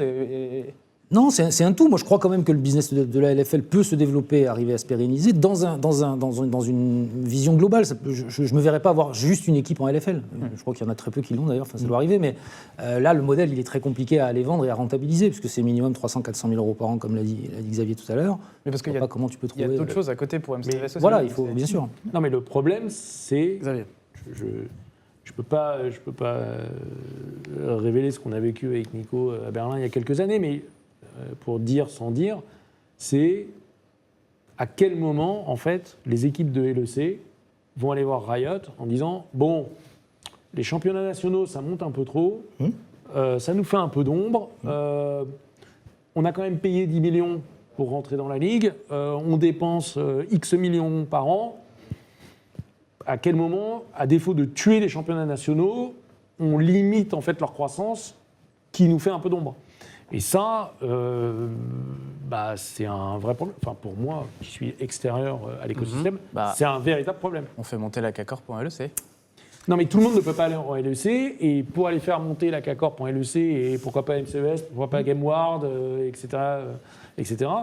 Déjà, il faudrait qu'il y ait des places d'ouvertes. Il faut que tu arrives à lever d'argent. Beaucoup d'argent. Ça coûte très cher. Oui. Ou il faut que tu rachètes le slot de Vitality. Ça coûtera très cher aussi. Il n'est pas en vente. S'entendre. Je serais au courant, en tout cas. Du coup, je vois pas dans quel monde, par contre, l'intérêt de Riot, ça serait que les ligues nationales s'écroulent ou ça s'affaissent. Au contraire, je trouve que ça donne de la force à l'ensemble. Oui, mais Nicolas dit, le flagship, c'est la LEC. Le business partner aujourd'hui de Riot en Europe, c'est les clubs de LEC. C'est pas. Ouais, mais la NBA est très contente d'avoir une NCAA très très forte, qui est le réservoir. Oui, mais tant que la NCAA reste la NCAA, tu vois. Ouais, mais ils font des audiences des fois qui sont limite compétitives. Non, mais tu vois, c'est pas comparable. C'est les universités. Il y a toute cette logique de. Moi, je vois pas comment. Peut-être que je manque d'imagination, mais je vois pas comment tu peux casser ça. Mais c'est ce que tu reproches. Il faut casser la LEC, il faut plus. Non, voilà, mais fermer quoi. Moi, je te donne mon avis. Voilà, t'as nu, tu rends l'argent. Rendez l'argent. Et tu fais une Champions League et c'est réglé. Mais c'est ton point de vue en fait quand tu dis que toi Ah oui, non, mais moi c'est mon point de vue depuis le début. Ces ligues fermées en LEC, je ne comprends pas. Surtout qu'on voyait déjà qu'il y avait une volonté de structurer ces ligues nationales, etc. Que l'excuse à l'époque, c'était de dire que ces clubs qui montaient effectivement en LEC se faisaient laver. On se souvient de Giants qui faisait l'ascenseur et ce genre de clubs. Aujourd'hui, les clubs qui sont en LFL sont mieux structurés. Ils ne sont pas structurés du tout autant que les clubs en LEC, mais ce serait beaucoup moins violent pour eux. C'est-à-dire qu'un club qui est en top LFL ou en top Espagne, Superliga, je ne sais plus comment s'appelle leur ligue, qui arriverait à Berlin, il serait beaucoup moins perdu qu'à il y a 10 ans de ça, quand ils sont arrivés à Cologne. Donc, et c'est là qu'on voit qu'ils ont ils n'ont pas vraiment choisi, quoi. C'est vrai que cette double volonté, et Xavier a raison, de faire monter les championnats régionaux de manière très très forte, et cette LEC-là, elle devient presque, moi je trouve qu'elle devient presque anachronique. Mais c'est pour ça que je reviens à ce que je disais au départ, le changement de, on a un outil marketing, l'e-sport c'est un outil marketing, c'est une business unit. Comment tu fais business unit, idée de génie, je vais faire payer 10 millions au club pour rentrer, j'ai mon budget annuel, on va faire croître, on va investir, ça ne nous coûte plus une thune, au contraire ça nous en rapporte, et donc on peut investir. Et ça, c'est, comme dirait Nico, le sens de l'histoire qui a été choisi, le fameux, et c'est une direction qui a été choisie. Revenir en arrière, comme tu le dis, moi je crois ça n'arrivera jamais. Non, mais surtout, concrètement, les audiences du LEC continuent d'augmenter. Mais c'est sûr qu'au-delà du choix structurel que on aime ou pas, je suis le premier à le défendre, tu es le premier à le critiquer, bon ça on connaît, mais par contre la LEC, au-delà de ce choix-là, est un carton et une réussite de malade. Quoi. Franchement, c'est ultra stylé à regarder, les audiences font que grimper, le produit est vraiment bien, au niveau des casters, tout ce qu'ils font, c'est vraiment ultra réussi. Là, en plus, ça se renouvelle, parce que honnêtement, G2 ou Fnatic, au bout d'un moment, ça devenait emmerdant. Là, on a des équipes qui arrivent, vraiment bravo à eux, et c'est trop bien pour le spectacle. Il y a plein de nouveaux talents. En termes de produits, c'est canon. C'est pas le fait que c'est franchisé qui fait que c'est un succès. Je suis d'accord. Le succès de la LEC, c'est Albert Rechelotte et ses équipes, storytelling, rebranding, tous ces trucs-là qui auraient pu être faits dans alors, le gouvernement. Je mets un bémol à ce que tu dis. 2, comme c'est franchisé, il y a de l'argent pour faire évoluer le produit, ça c'est le premier point. Sauf que Riot aurait pu l'investir. Oui. Ils auraient pu. Ils ont les moyens de le faire. Mais le premier point, c'est qu'ils ont pu investir aussi, parce qu'il y a des investissements dans la ligue, en tout cas dans le choix de Riot. Investir avec l'argent des autres. Le deuxième, bah oui, mais ça fait grandir le produit. Ils ont raison, c'est leur jeu. Et le deuxième point, c'est que la promesse aussi de ligue franchisée, moi j'ai toujours cru ça, que tu pouvais aller mettre des rookies, et vraiment je le sais que chez Vitality, on était dans l'ancien système où tu étais relégué tous les 6 mois. On était obligé de prendre des joueurs rincés, mais où tu étais sûr qu'ils n'allaient pas de choke sur stage, etc., parce que tu t'assurais une place. Parce que tu prenais un rookie, il pouvait être nul. Enfin, vraiment, il y avait un truc où tu pouvais pas prendre de risque de développer des joueurs.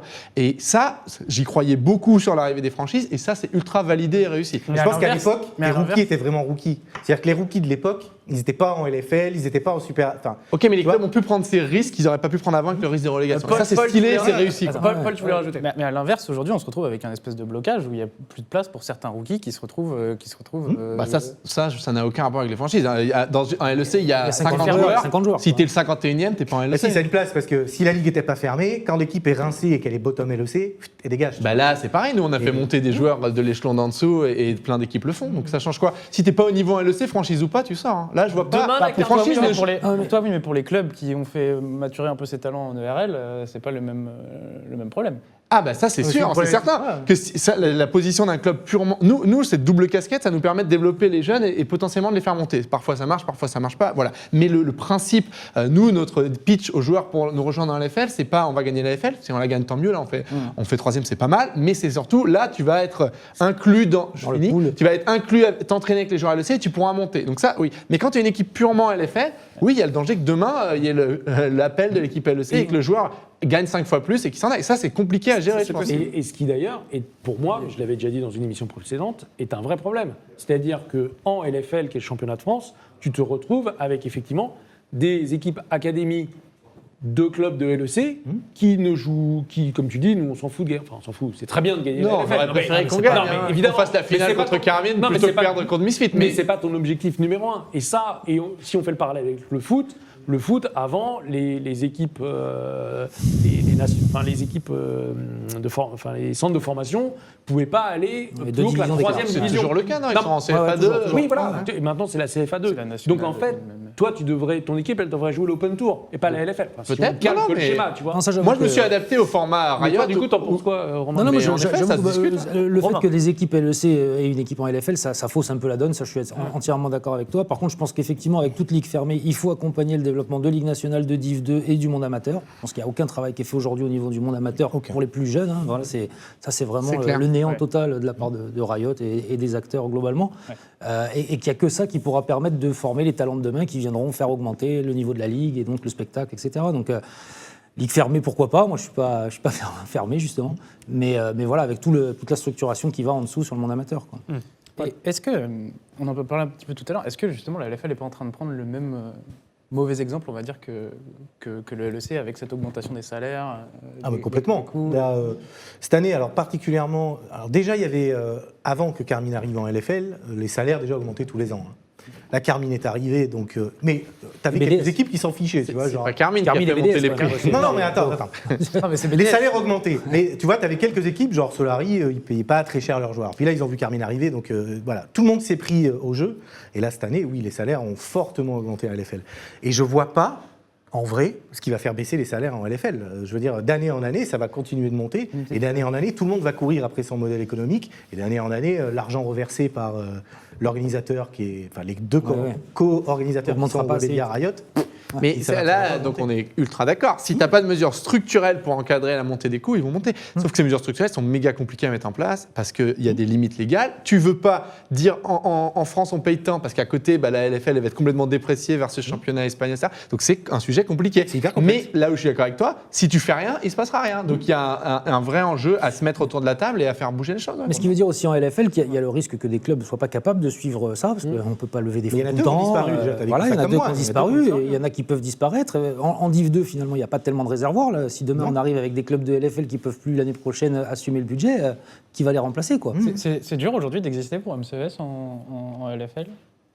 Sportivement, c'est très dur, et même en termes de communication. Ouais, aujourd'hui, c'est compliqué. Ça fait 2 ans qu'on y est. C'est un jeu. Alors, bizarrement, on est arrivé, nous, avec peu d'expérience, forcément, puisqu'on est arrivé dedans. Donc, c'est un jeu qu'on a beaucoup de mal à appréhender en termes de résultats. Cette année, on a décidé d'aller sur des rookies, des jeunes, et de ne pas mettre les budgets qu'on avait mis l'année dernière. Donc, on a participé l'année dernière à la hausse des salaires. Cette année, on a dit non. On a pris une cartouche. Après, on espère que la deuxième partie de saison sera meilleure. Mais on ne veut pas, nous, aller dans cette guerre-là. On ne gagnera pas. De toute façon, il y aura toujours plus riche que nous. Donc, parce que depuis tout à l'heure, on est unanimement d'accord pour dire, par exemple, que la LFL connaît un viewership record, et cette année 2020-2021 n'a rien à voir avec la saison 2019-2020, et de très très loin. Maintenant, la question que je pose, et je pense que n'importe qui peut se la poser, ça fait plus de viewers. Le levier naturel fait que, a priori, les équipes toucheraient plus, parce qu'elles participent à cet effort de guerre. L'année prochaine, peut-être. La définition classique. Les millions. Peut-être l'année prochaine. Non, mais l'année prochaine. C'est un axe de négociation pour l'année prochaine. Il faut comprendre, la LFL n'a pas de système de partage des revenus. Si, depuis cette année, il y a un Oui, c'est balbutiant. Alors, non, ça commence. Mais aujourd'hui, ce n'est pas encore le cas vraiment. Donc, dans une ligue où il y a plus d'audience qui font plus de revenus et dans laquelle on partage les revenus, oui, ça marche. S'il n'y a pas de partage des revenus... Donc aujourd'hui, les clubs... Qui a bénéficié de l'augmentation de l'audience? Attends, Xavier, je me permets de préciser. Pour l'instant, OTP... Aujourd'hui, on est d'accord que les audiences, quoi. Dans l'état actuel des choses, plus de viewers en LFL n'égale pas à plus d'argent pour les équipes. Si, indirectement, parce que plus d'audience fait que normalement, si tu fais bien ton travail, tu vas avoir des partenaires potentiels en disant avant, il y avait 10 personnes qui me regardaient, maintenant il y en a 100 000, ça coûte plus cher d'être sur mon maillot. Donc, ça veut dire que les clubs vont chercher du revenu en extérieur. C'est pas suffisant. Oui, mais qui découle de la réussite du produit. Non, mais bien sûr. Nous, on ajoute dans nos présentations commerciales aujourd'hui, on ajoute l'explosion des audiences de la LFL, même si la visibilité d'un sponsor sur le maillot de MCES dans la LFL, c'est surtout en période Covid quand t'es chez toi. C'est quasiment que dalle. Donc c'est très compliqué à monétiser. Par contre, ça donne un élément pour aller renégocier en début d'année prochaine quand les équipes vont reparler avec Riot, Webedia ou je ne sais qui. On a quand même ça. C'est un socle, je pense, qui va être renégocié avec eux. Donc, mon avis, ça viendra un peu plus tard. Il y a des discussions aujourd'hui avec Webedia, Riot là-dessus ou... Bah oui, forcément, ça discute quoi. Honnêtement, et je prends l'exemple de Riot. Alors oui, ça discute. Alors, entre ça discute et il y a des choses concrètes qui bougent comme les équipes le voudraient, t'as un écart. Mais honnêtement, Riot, là encore, moi je suis assez positif parce qu'on connaît plein d'éditeurs et c'est celui avec lequel tu discutes le mieux et le plus sainement. Ça ne veut pas dire que quand on demande des skins à Riot, ça existe, ça on verra. Mais en tout cas, on peut s'asseoir avec Riot et discuter. Et c'est plutôt un éditeur qui est dans les bons élèves de ce point de vue. Bon, a priori, le levier n'est pas évident pour la LFL qui est un circuit plus... Finalement, on va pas se retrouver avec une ligue fermée en LFL finalement. Quelle horreur. Si parce que ça fait une crise cardiaque là. Parce qu'on est d'accord, si vous pouvez la fermer avant la fin de l'année. Non mais déjà la LFL, tout le monde se rappelle quand même l'année dernière. C'est-à-dire que même si tu gagnes la D2, t'es pas automatiquement en LFL. Il y a après, tu vois, des barrages administratifs, des études de ton budget. C'est vrai que le grand centre des ligues ouvertes, est quasi fermé. La Team Open, elle n'a pas pu monter. Aurait dû monter. Et du coup, sportivement, elle n'est pas montée. Carmine Corp est en LFL parce que Open a été refusé. Voilà. Et il la gagne. Oui, non, mais moi j'ai aucun problème avec ça. C'est une ligue semi-ouverte, tu vois. Et moi, si tu me demandes ma préférence. Ou semi-fermée. Ou semi-fermée. Oui. Si tu me demandes ma préférence, moi je préférerais que sportivement, il y ait des montées-descentes classiques, ça c'est clair. Et je pense que les dernières équipes de LFL, à la fin de l'année, ça va être dur. Parce que par contre, les top équipes de D2 sont plus qu'elles étaient l'année dernière. Oplon, c'est un peu structuré, etc. Et cette année, ça risque d'être un peu dur. Je te regarde. Mais on est peut-être dernier au premier, à la fin du premier split. Non, mais moi je si je souhaite peux pas. répondre à la question, moi j'espère que ça va se fermer avant la fin de l'année, parce que moi je serai tranquille. Non, la vision du spectateur, bien sûr, je suis plutôt pour des ligues ouvertes, on a cette culture en Europe et ça paraît plutôt pas mal. Maintenant, la vision du patron de MCES, je préférerais qu'elle soit fermée, parce qu'aujourd'hui on est 10e et qu'il y a un risque qu'on descende, et du coup, ce risque entraîne pour mes sponsors, pour mes investisseurs et pour les équipes qui travaillent avec moi, un risque potentiel. Donc, bon, c'est toujours. C'est ce qui a provoqué la fermeture du LEC, en fait, mine de rien. La fermeture du LEC, elle répondait à plusieurs idées, mais notamment oui, à l'idée que tu puisses avoir des investisseurs qui se mettent là sur le long terme. Et ça, c'était un truc qui était plus difficile à faire avant, c'est certain. Ça, qu'on aime ou non les franchises, c'est une évidence. Le système de ligue fermée est beaucoup plus propice pour attirer des gens qui vont investir. Et après, il y a plein de plus et moins, et on les a fait 20 000 fois. Donc, Oui. Je dirais que c'est un cartel, moi, mais bon. Oui, non, c'est pas faux. Enfin, c'est un peu une organisation si tu mets cartel, quelque chose de très vois. péjoratif là-dedans. Une fois que tu as fermé avec un certain nombre de personnes, oui, tu appelles ça comme tu veux. Je pense pas qu'on soit un cartel maléfique. Non, mais j'ai pas dit cartel maléfique, j'ai dit cartel. J'ai regardé sur Wikipédia, cartel. On peut définir le mot cartel. On l'a défini, là, C'est des gens qui s'entendent, tu vois. C'est des gens d'un même milieu commercial qui s'entendent pour mettre des règles entre eux et qu'il y ait moins de concurrence entre eux pour font les tromper équipes. un peu les règles du marché. C'est un peu ça la LEC, quoi, tu vois. Sauf que si ton marché, tu fais la NBA, en fait, tu trompes pas les règles du marché puisque tu n'es pas sur une compétition publique. C'est une boîte privée qui fait sa ligue et les équipes en sont membres. Il n'y a rien de plus communiste aux États-Unis que la NBA, quoi. Oui, tu vois, c'est pas grave. Tu reprends ce que j'ai dit dans une émission précédente. Mais c'est un truc que je t'avais dit au téléphone, donc arrête. Oui, puis c'est bon, ça fait 100 ans que les gens l'ont dit. Non, mais j'ai entendu ça quelque part aussi. J'avais cité Xavier, Audrijo. Faut que vous mettiez des copyrights entre vous, les gars. Vous avez un paquet de pognon à aller chercher. On parle là-dessus. trop hors émission. Ça c'est l'erreur. En tout cas, moi, il y a un dénominateur commun que je recroise là-dedans, et c'est un peu ce que je vois dans ce que vous me dites, c'est qu'aujourd'hui, les grands gagnants, que ce soit en LFL ou en LEC, C'est l'éditeur. ce sont les joueurs peut-être. Ah, les joueurs, oui. Ah bah oui, les joueurs, oui. Bah oui. Et les agents. Les joueurs, évidemment. Pas que sur League of Legends, les joueurs. Je suis pas, tous les jeux. Pas que sur League of Legends. Non, mais c'est pas normal, mais bon. Non. Les joueurs, évidemment, il y a une grosse inflation des salaires, donc ils sont gagnants. Bah oui, bien Et sûr. point barre. Et tant mieux pour eux. Tant mieux. Ça serait mieux que ça se fasse de manière plus saine sur le partage, mais en attendant, tant mieux pour eux, ça c'est certain. Et Ils sont gagnants, ça dépend lesquels. Il y en a qui se font. Il y a des carrières qui durent 6 mois, il y a des carrières qui durent un Avant, an. t'étais 55e joueur d'Europe, c'était pas terrible. Maintenant, t'es 55e joueur d'Europe, t'es juste en dessous du LEC, t'es dans le top des ligues régionales, tu gagnes beaucoup d'argent, donc ils sont gagnants. Bah oui. Bah, c'est juste un fait, quoi. En LEC. Mais non, parce qu'ils sont à LFL. Il gagne un tour 3 francs, il gagne 10 000 balles par mois. Non, mais après, oui, il y a une question de carrière. Mais un bon joueur de LFL, il gagne mieux sa vie. Oui, les joueurs sont les grands gagnants. Bah, bien sûr, il gagne plus d'argent. Non, mais l'éditeur est gagnant pas- aussi, parce que toute Ouais, la mais vie je pense grâce que- aux ligues, alors, ça Je pense que génère, l'éditeur, bien sûr. pour le coup, Riot, est plus gagnant que les joueurs. Non, mais Je pense que C'est récent. Ils le sont un aussi. joueur, Si c'est le cas, c'est récent. un joueur, on va dire, étoile filante un peu, qui fait une année en LFL et qui après retourne faire ses études, enfin, il n'a pas gagné. Non, tant que mais ça. bien sûr. mais attends, Non, mais il y a 3 ans, il la aurait situation rien des gagné. joueurs d'il y a 3 ans à celle de maintenant. d'aujourd'hui. Ah, ok. Il reste l'instabilité, les questions de reconversion, tout ça c'est très vrai. On dit juste, à niveau égal, tu gagnes beaucoup plus qu'il y a 3 ans. Romain. Sauf qu'il y a 3 ans, tu pouvais être joueur pro, prenons l'exemple de Toukouille, et continuer tes études. Aujourd'hui, en LFL, c'est très dur de... Il y en a certains. Targamas, Targamas, par exemple. Mais c'est très, très Ça, dur. c'est vrai. C'est un autre sujet qui est C'est-à-dire juste- qu'aujourd'hui, le joueur, il est obligé. C'est Il y a beaucoup professionnel. de joueurs, en tout cas, qui committent, tu vois, et qui, bon, vous parlez aux parents, j'imagine, comme nous, et voilà, tu es ça obligé pose de d'autres mettre en questions, stand-by. je suis Voilà. Oui, mais ça c'est pose. Alors, mais c'est dire- lié au niveau. C'est lié au fait que c'est plus exigeant, c'est plus compétitif, Ouais. donc tu dois être meilleur. Ouais. Mais ça pose mais ça, beaucoup de questions. oui, Ce que je veux dire, c'est que dire il est gagnant, c'est très court Alors, terme. on va reformuler. Voilà. Financièrement, les joueurs sont dans une bien meilleure situation qu'il y a 3 ans sur ce point précis. suis Après, d'accord. sur le point Dans l'encadrement. aujourd'hui, et À te 5 lancer ans, et je suis devenir pas joueur sûr, pro et tu tout vois. abandonner, ça reste un point d'interrogation. C'est plus dur. Ouais, c'est sûr. Non, et après, oui, effectivement, c'est toujours l'éditeur qui... Mais alors, À la fin, c'est l'éditeur qui gagne. Mais sur ce pour point-là- plagier Lineker. L'Allemagne. Mais sur ce point-là, Riot est vraiment gagnant aujourd'hui et depuis le début du LEC sur ce que génère la Ligue.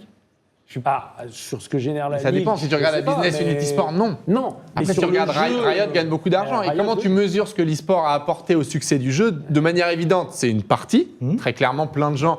Moi, je prends l'exemple des Worlds. Quand G2 était en finale à Paris, c'était une année où on sentait qu'il y avait un peu moins d'intérêt, notamment en France, sur League of Legends. Et cette année-là, c'est reparti de dingue avec TFT plus ces Worlds en France. En fait, donc ça envoie des joueurs sur le jeu, c'est sûr. Combien d'argent, c'est plus compliqué. Mais il y a un effet. Attends, il faut remonter d'un cran. Qu'est-ce qu'aujourd'hui, en fait, les éditeurs de jeux vidéo, avec leur IP, sont en train de créer des monstres de l'entertainment. Ok ? C'est-à-dire qu'aujourd'hui, un Tencent, Riot, qui voilà, est en train va concurrencer Disney. On voit bien ce qui se passe. Création de dessins animés, de films, de mangas, etc. C'est devenu tentaculaire. Tant mieux. Enfin, tu vois, très bien. Donc l'enjeu, il est là. Donc aujourd'hui, clairement. Et l'e-sport fait partie du storytelling et de la valorisation en fait des éditeurs. Donc les éditeurs de jeux bénéficient à plein pot de ce qu'ils sont en train de créer. On peut prendre l'exemple d'Epic Games avec Fortnite, mais pas seulement. On a vu encore les chiffres qui sont sortis sur la FIFA et sur ce que sur ce que le jeu FIFA a rapporté à la FIFA en termes de licensing, de royalty. C'est considérable. Mais les mecs se réveillent un peu, tu vois. Mais tant mieux. Mais donc il y a un enjeu énorme, et moi je reviens sur ce qu'on dit, je rabâche. Pour moi, les grands perdants aujourd'hui, ce sont les clubs. En tout cas, ceux qui ne gagnent pas assez par rapport à la valeur qu'ils créent, ce sont les clubs. On peut le tourner dans tous les sens. Juste, c'est gagnant. Pourquoi c'est gagnant pour Riot? Quand l'été, il y a Roland-Garros ou le Tour de France, on a envie de jouer au tennis ou de faire du vélo. Quand K-Corp fait 150 000 personnes qui le regardent, il y a des gamins qui, derrière, jouent forcément au jeu, et ça leur donne envie. Et t'inquiète pas que Riot, il traque ce qui se passe. Bien sûr, j'aimerais bien voir les stats du jeu, d'ailleurs, en France cette année. Il faudrait regarder le problème, c'est les stats des ventes suite à la finale. Le problème, c'est ne compte pas ça. À mon avis, a transféré des joueurs qu'ils ne connaissaient pas.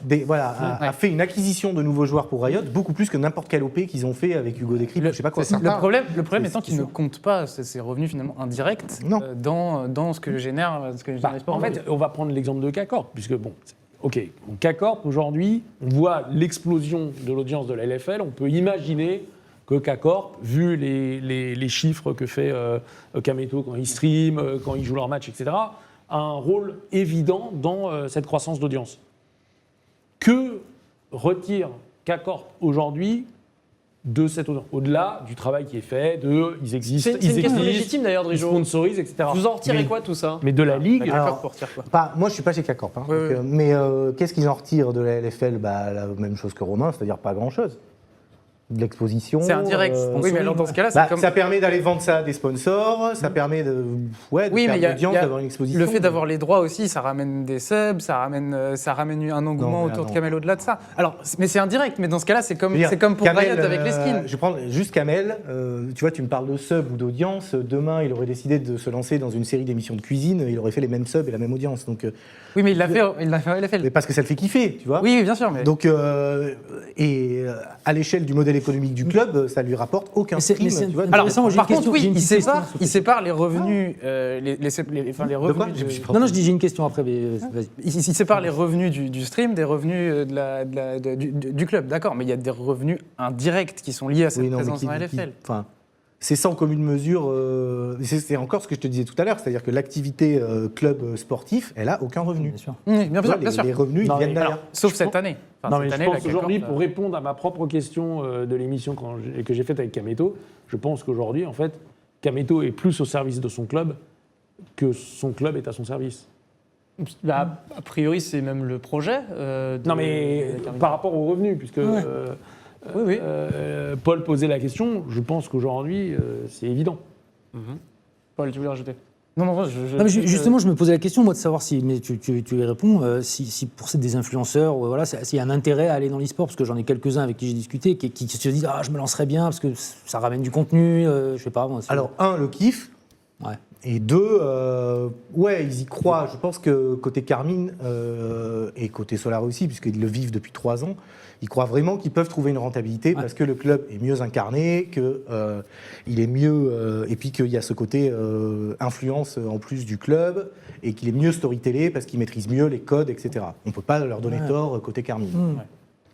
Mais dire aujourd'hui qu'il ils y vont comme ils lanceraient, je sais pas, une boîte de tech, tu vois, en se disant on va faire. C'est pas du tout le cas. Il y a pas. Enfin.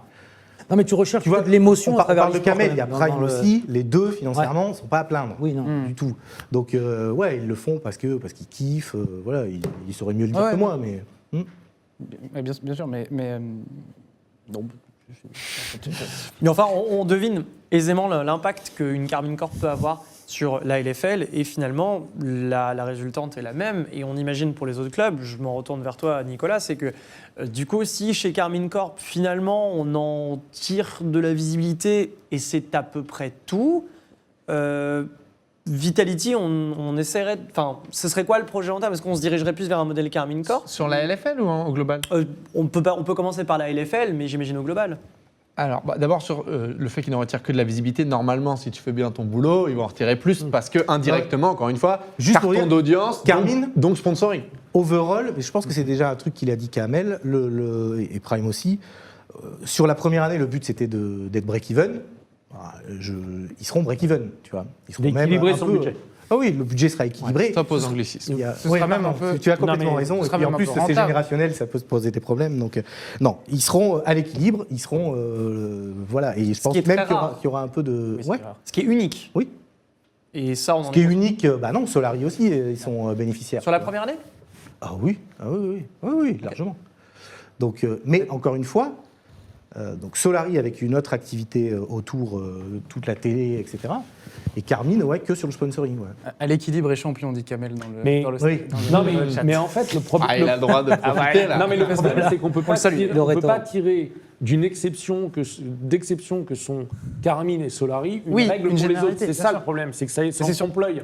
C'est-à-dire que le modèle de Solari est assez particulier puisque c'est des streamers, etc. Bon, pour Carmine, s'il n'y avait pas Kameto Et Prime, hein. et Prime, mais le club serait pas bénéficiaire. Enfin, Ah bah, non, mais- aujourd'hui, non, mais tu vois. se lancer Non, mais comme. c'est- comme enfin, ouais, voilà, c'est libre. oui, il Mais- ferait avec jamais la ses joie- audiences. Exactement. Alors, Donc, moi, je c'est réponds, vraiment. c'est pas C'est un non, mais truc du que je coup, pense ce que je veux dire, fondamentalement. non, mais ce que crois- je veux dire, c'est qu'on peut pas, ça ne n'efface pas le problème structurel de 8 autres clubs, alors 7, parce que Vitality et Misfits c'est particulier, donc 6 autres clubs qui structurellement perdent de l'argent sur la LFL. Mais c'est peut-être eux qui sont dans le tort. hein. Tu peux écarter 5 BDS si tu mets LDLC, 6 Pardon. si tu mets Tu peux écarter BDS. BDS En fait, il en reste que aussi. 4 BDS, qui sont dans un modèle traditionnel. C'est vrai, ils ont tout, LDLC aussi, qui est finalement une extension marketing, je pense, de la marque. Donc ça doit être à l'équilibre. BDS qui est à l'équilibre, enfin non, qui n'est pas à l'équilibre. Bah, qui est pas à l'équilibre, mais non, non, non, BDS, t'as c'est raison, du je suis business d'accord. scénar, c'est différent. Non, mais c'est très C'est un compliqué. plaisir, ça. Moi, je suis dans un modèle traditionnel, effectivement, sans la force de frappe voilà, de Solari ou de Kameto, et c'est très compliqué. Ouais, Bah, c'est dur on aussi. y croit, d'attirer- petit à petit, on va y Et arriver. même d'attirer des nouveaux fans, parce que je suppose que quand on voit une On les attire sur arriver, d'autres jeux, un problème pour Vitality aussi, ça? Ah, encore une fois, c'est vrai qu'on a un positionnement particulier parce que la LFL, c'est pas notre cœur de bataille, notre cheval de bataille. Donc, moi, je suis juste content que Kameto et Carmine arrivent, c'est trop bien, ça rend le produit hyper hype. Moi, j'ai regardé la LFL, mon équipe, avec beaucoup plus de plaisir qu'avant, parce que sincèrement, avant, c'était beaucoup moins intéressant.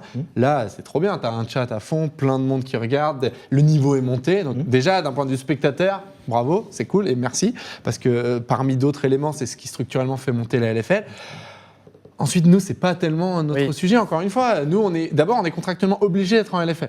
Si ce n'était pas le cas, je me poserais la question, avec la LFL actuelle, je pense qu'on aurait quand même un intérêt parce qu'à la fois, tu as de la visibilité et puis c'est quand même là où tu peux former les mecs qui sont soit juste en dessous du niveau LEC, soit qui ont un gros potentiel. Donc nous, on a un peu un mix des deux dans notre équipe. Voilà, on l'espère, des futurs stars comme Duplex et puis on a des joueurs ex-LEC comme Memento qui peuvent être, on va dire, entre les deux. Donc on essaye de composer ça, d'accompagner les rookies avec des joueurs plus expérimentés. Mais nous, on est vraiment un peu un ovni là-dedans comme Misfit parce que la LFL nous sert à autre chose. Oui. Et elle nous sert à développer le talent, quoi. C'est quoi le comparatif d'audience match de LEC sur OTP et match de LFL? Bah, c'est assez even en réalité. C'est un peu pareil, je crois. hein. Ouais. C'était Dans 80 les mêmes eaux, ouais. Il me semble que c'était aux alentours de 80 000 pour la finale hier du LEC. Donc, et en fait, ça 80 veut 000 a dire déjà qu'on été a- striké en sur fait, on a les matchs. Attention.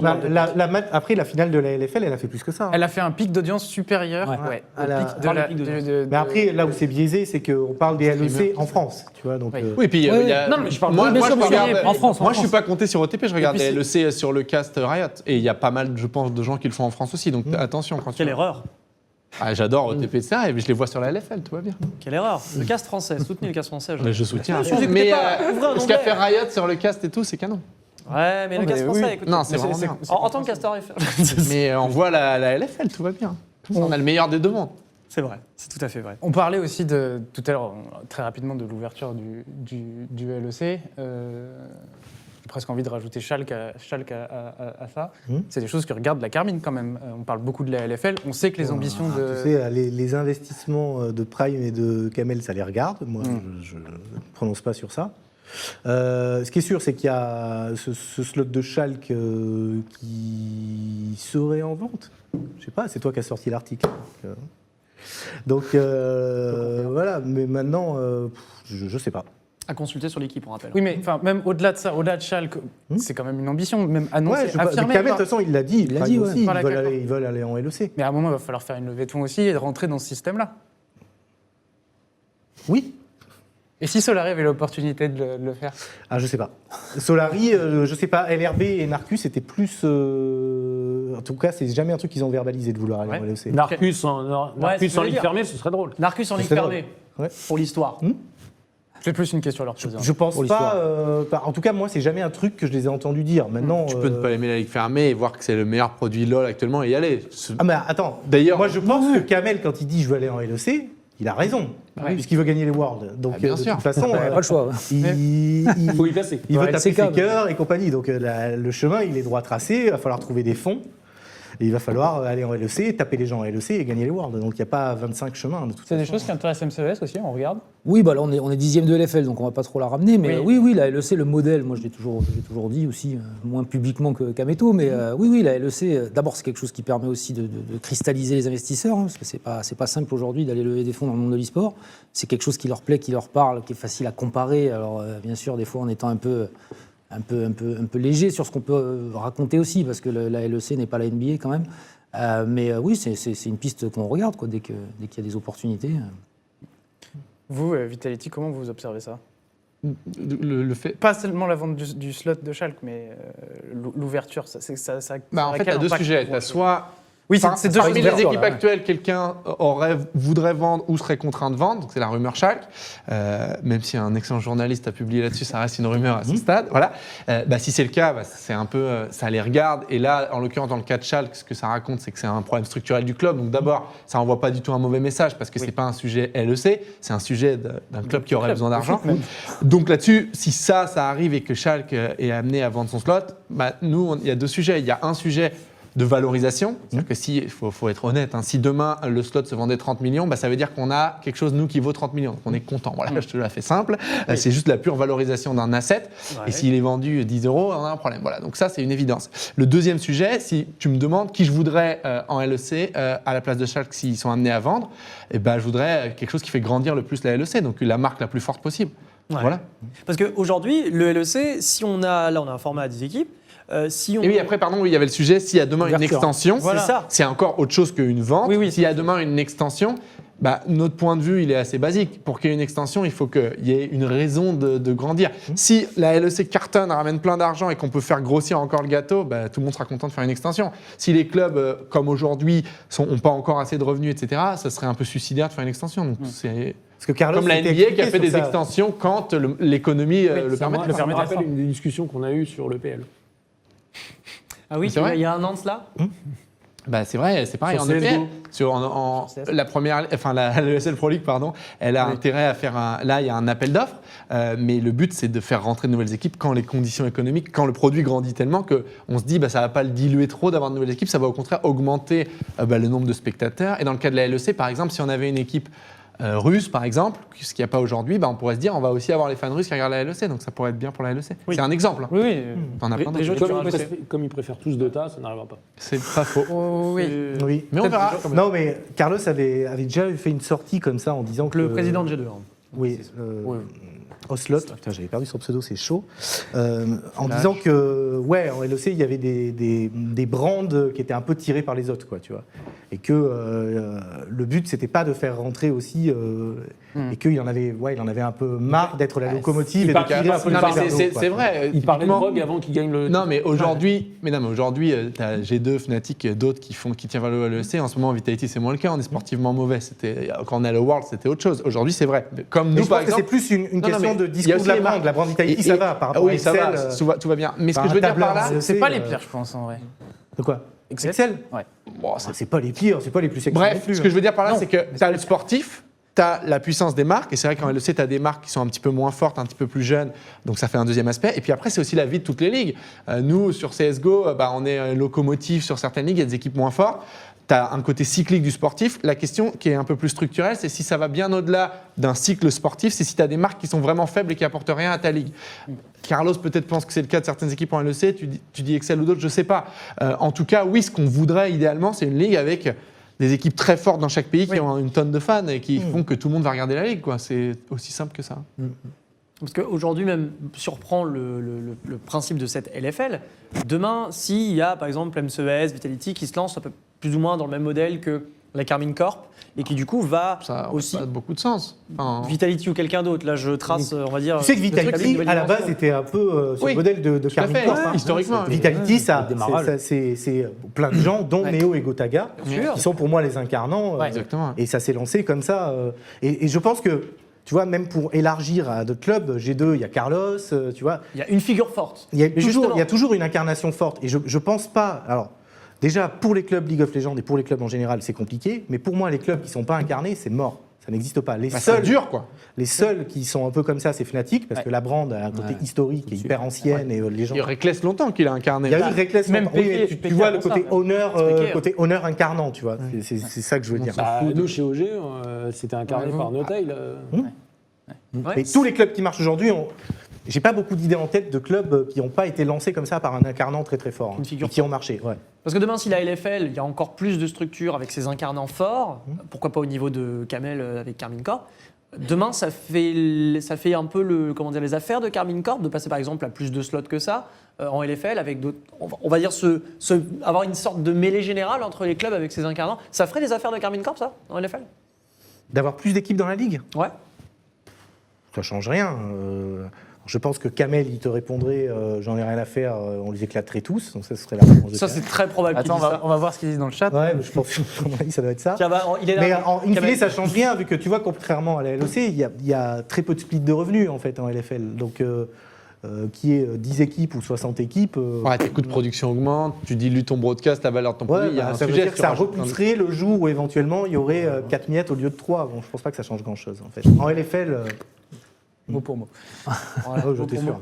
Tu vois, on va avoir le 5e invité. Mais tu vois, autant on a un chemin à peu près tracé sur ce qu'il faut faire en LEC pour que les clubs puissent devenir, à défaut de rentable, en tout cas équilibrés, c'est-à-dire augmenter les revenus, puisque tu es sur une logique de partage de revenus. Et baisser les coûts, mais bon, ça. Non, mais baisser mais c'est des choses qui sont actionnaires. Mais autant sur la LFL, puisque bon, c'est à peu près clair sur la LEC, autant sur la LFL, c'est encore le gros point d'interrogation. C'est-à-dire quel chemin il faut adopter, où il faut prendre pour qu'on sorte de cette situation. Et on n'est pas en train de prendre un chemin hyper encourageant, là? Niveau rentabilité, moi, je la vois pas. Alors après, je te dis ça, je suis hyper mal placé parce que... c'est particulier. Voilà, Solari est rentable, et Carmine n'aura pas de problème. Ouais. Mais je vois les indicateurs de revenus, de sponsors, ce qu'investissent les clubs.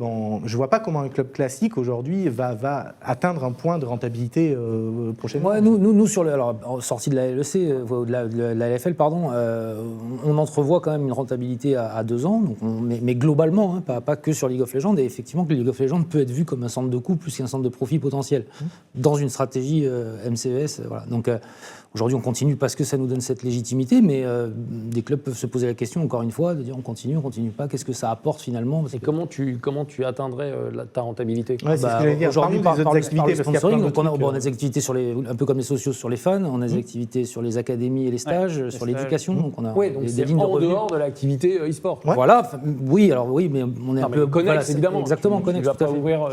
Le sponsoring qui reste numéro 1, mais les sponsors ne viennent pas pour la LFL aujourd'hui chez MCS, ils viennent pour d'autres raisons, pour d'autres jeux où on est plus visible, pour des activations qu'on peut faire qui sont très éloignées de la LFL. C'est pas le jeu qu'on active le plus. Mais on pourrait se dire, à force, si vous perdez trop d'argent, vous décidez de vous focaliser sur d'autres jeux.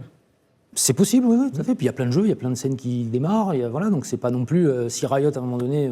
Encore une fois, je rappelle que Riot est celui qui fait pour moi le meilleur travail quand même, mais des fois, le jeu n'est pas simple à prendre. Tu parlais des codes créateurs, mais il n'y a pas que ça. Aujourd'hui, sur Fortnite, pour parler de ce jeu-là, tu streams autant que tu veux, tu en fais ce que tu veux de ce jeu, finalement. Alors, il y a des gros défauts de la part de... il n'y a pas de revenus, mais tu peux le prendre autrement et l'activer autrement. Et Solary le fait très bien, d'ailleurs, sur d'autres sujets. Donc, voilà. Mais on est très bien dans la LFL. On va se battre pour être bien meilleur en deuxième split. Et... Globalement, il y a de l'optimisme sur les prochaines années là. Moi, je suis optimiste. On bosserait plus là-dedans. Oui, non, mais bien sûr. Si on n'y croyait pas. Bien sûr, mais bon, on parle quand même de mais je crois beaucoup, moi, que la rentabilité viendra d'ailleurs, en fait. C'est-à-dire, zéro fois dans Riot. Moi, ce qui m'a plu en début d'année... Mais dans les autres éditeurs, autant. Blizzard, Epic... Moi, je suis très optimiste, pour répondre sur... on se posait beaucoup de questions il y a 2-3 ans, et on a, quand je dis on, donc les gros clubs qui ont levé de l'argent pour la LEC, bien sûr, il y a une thèse, ça doit se développer, les droits, etc. On voit 2 ans plus tard, par exemple, les droits sont moins développés que prévu, mais d'autres choses ont été beaucoup plus vite. Nous, on s'est développé beaucoup plus vite sur certains aspects. Ouais. Et en réalité, si on tire le fil de l'augmentation des revenus des différentes ligues, de l'augmentation de tous nos types de revenus, donc je parle sponsoring, merchandising, schools, ce qu'on fait, etc. Au global, si je regarde, nous, on est optimiste, très optimiste, même sur les prochaines années. Quoi. Ça prend un très bon chemin. Je rejoins et ça n'a pas été facile, mais on voit les choses se mettre en place très clairement. Je rejoins cet optimisme. Quelque chose qui m'a plu aussi, c'est quand même que les équipes sont capables de parler entre elles et de représenter un vrai poids face aux éditeurs, ce qu'on a vu en tout début de saison sur la LFL. Alors, ça n'a pas ramené grand-chose, mais voilà, au moins on a été tous d'accord à un moment donné pour parler d'une voix commune. Et je pense que l'e-sport, comparé au sport, d'où je viens, quand même, on ne se rend pas compte qu'on est dans un écosystème hyper moderne, innovant, et qu'aujourd'hui, pour des sponsors, honnêtement, dans l'e-sport, il se passe des choses qui font kiffer, que le sport traditionnel a du mal à donner. Donc je pense qu'il y a quand même beaucoup de ces budgets-là qui peuvent basculer dans l'e-sport dans les mois qui viennent et les années qui viennent. Ouais, et alors moi je suis hyper optimiste. Je pense qu'il y aura des morts, mais je suis hyper optimiste. Et je pense aussi que certains clubs commencent à comprendre qu'il faut dépasser le simple sponsoring, merchandising. Et là, c'est les 30 secondes d'autosatisfaction. Ce qu'on a fait chez OG en développant des revenus, en étant hyper innovant sur les cryptos, les NFT, et en allant, en fait, chercher comment monétiser en fait différemment ta fanbase. Et pour moi, la clé, elle est là. Parce qu'effectivement, tu ne peux pas compter que sur l'éditeur. En fait, il faut faire les deux. Non, mais bien sûr. Il faut faire ces nouveaux streams de revenus et maximiser les existants. Exactement. En fait, il y a plein de leviers à activer. Tu ne peux pas compter que sur l'éditeur. Il faut faire pression, ce que disait Romain, c'est-à-dire se réunir entre clubs pour dire, voilà, il faut peser face à l'éditeur.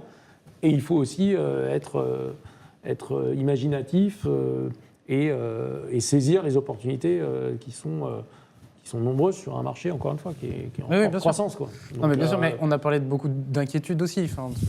Donc... Non, mais il faut être... en tout cas, moi, je ne me vois pas venir dans l'émission pour dire, c'est génial, tout va bien.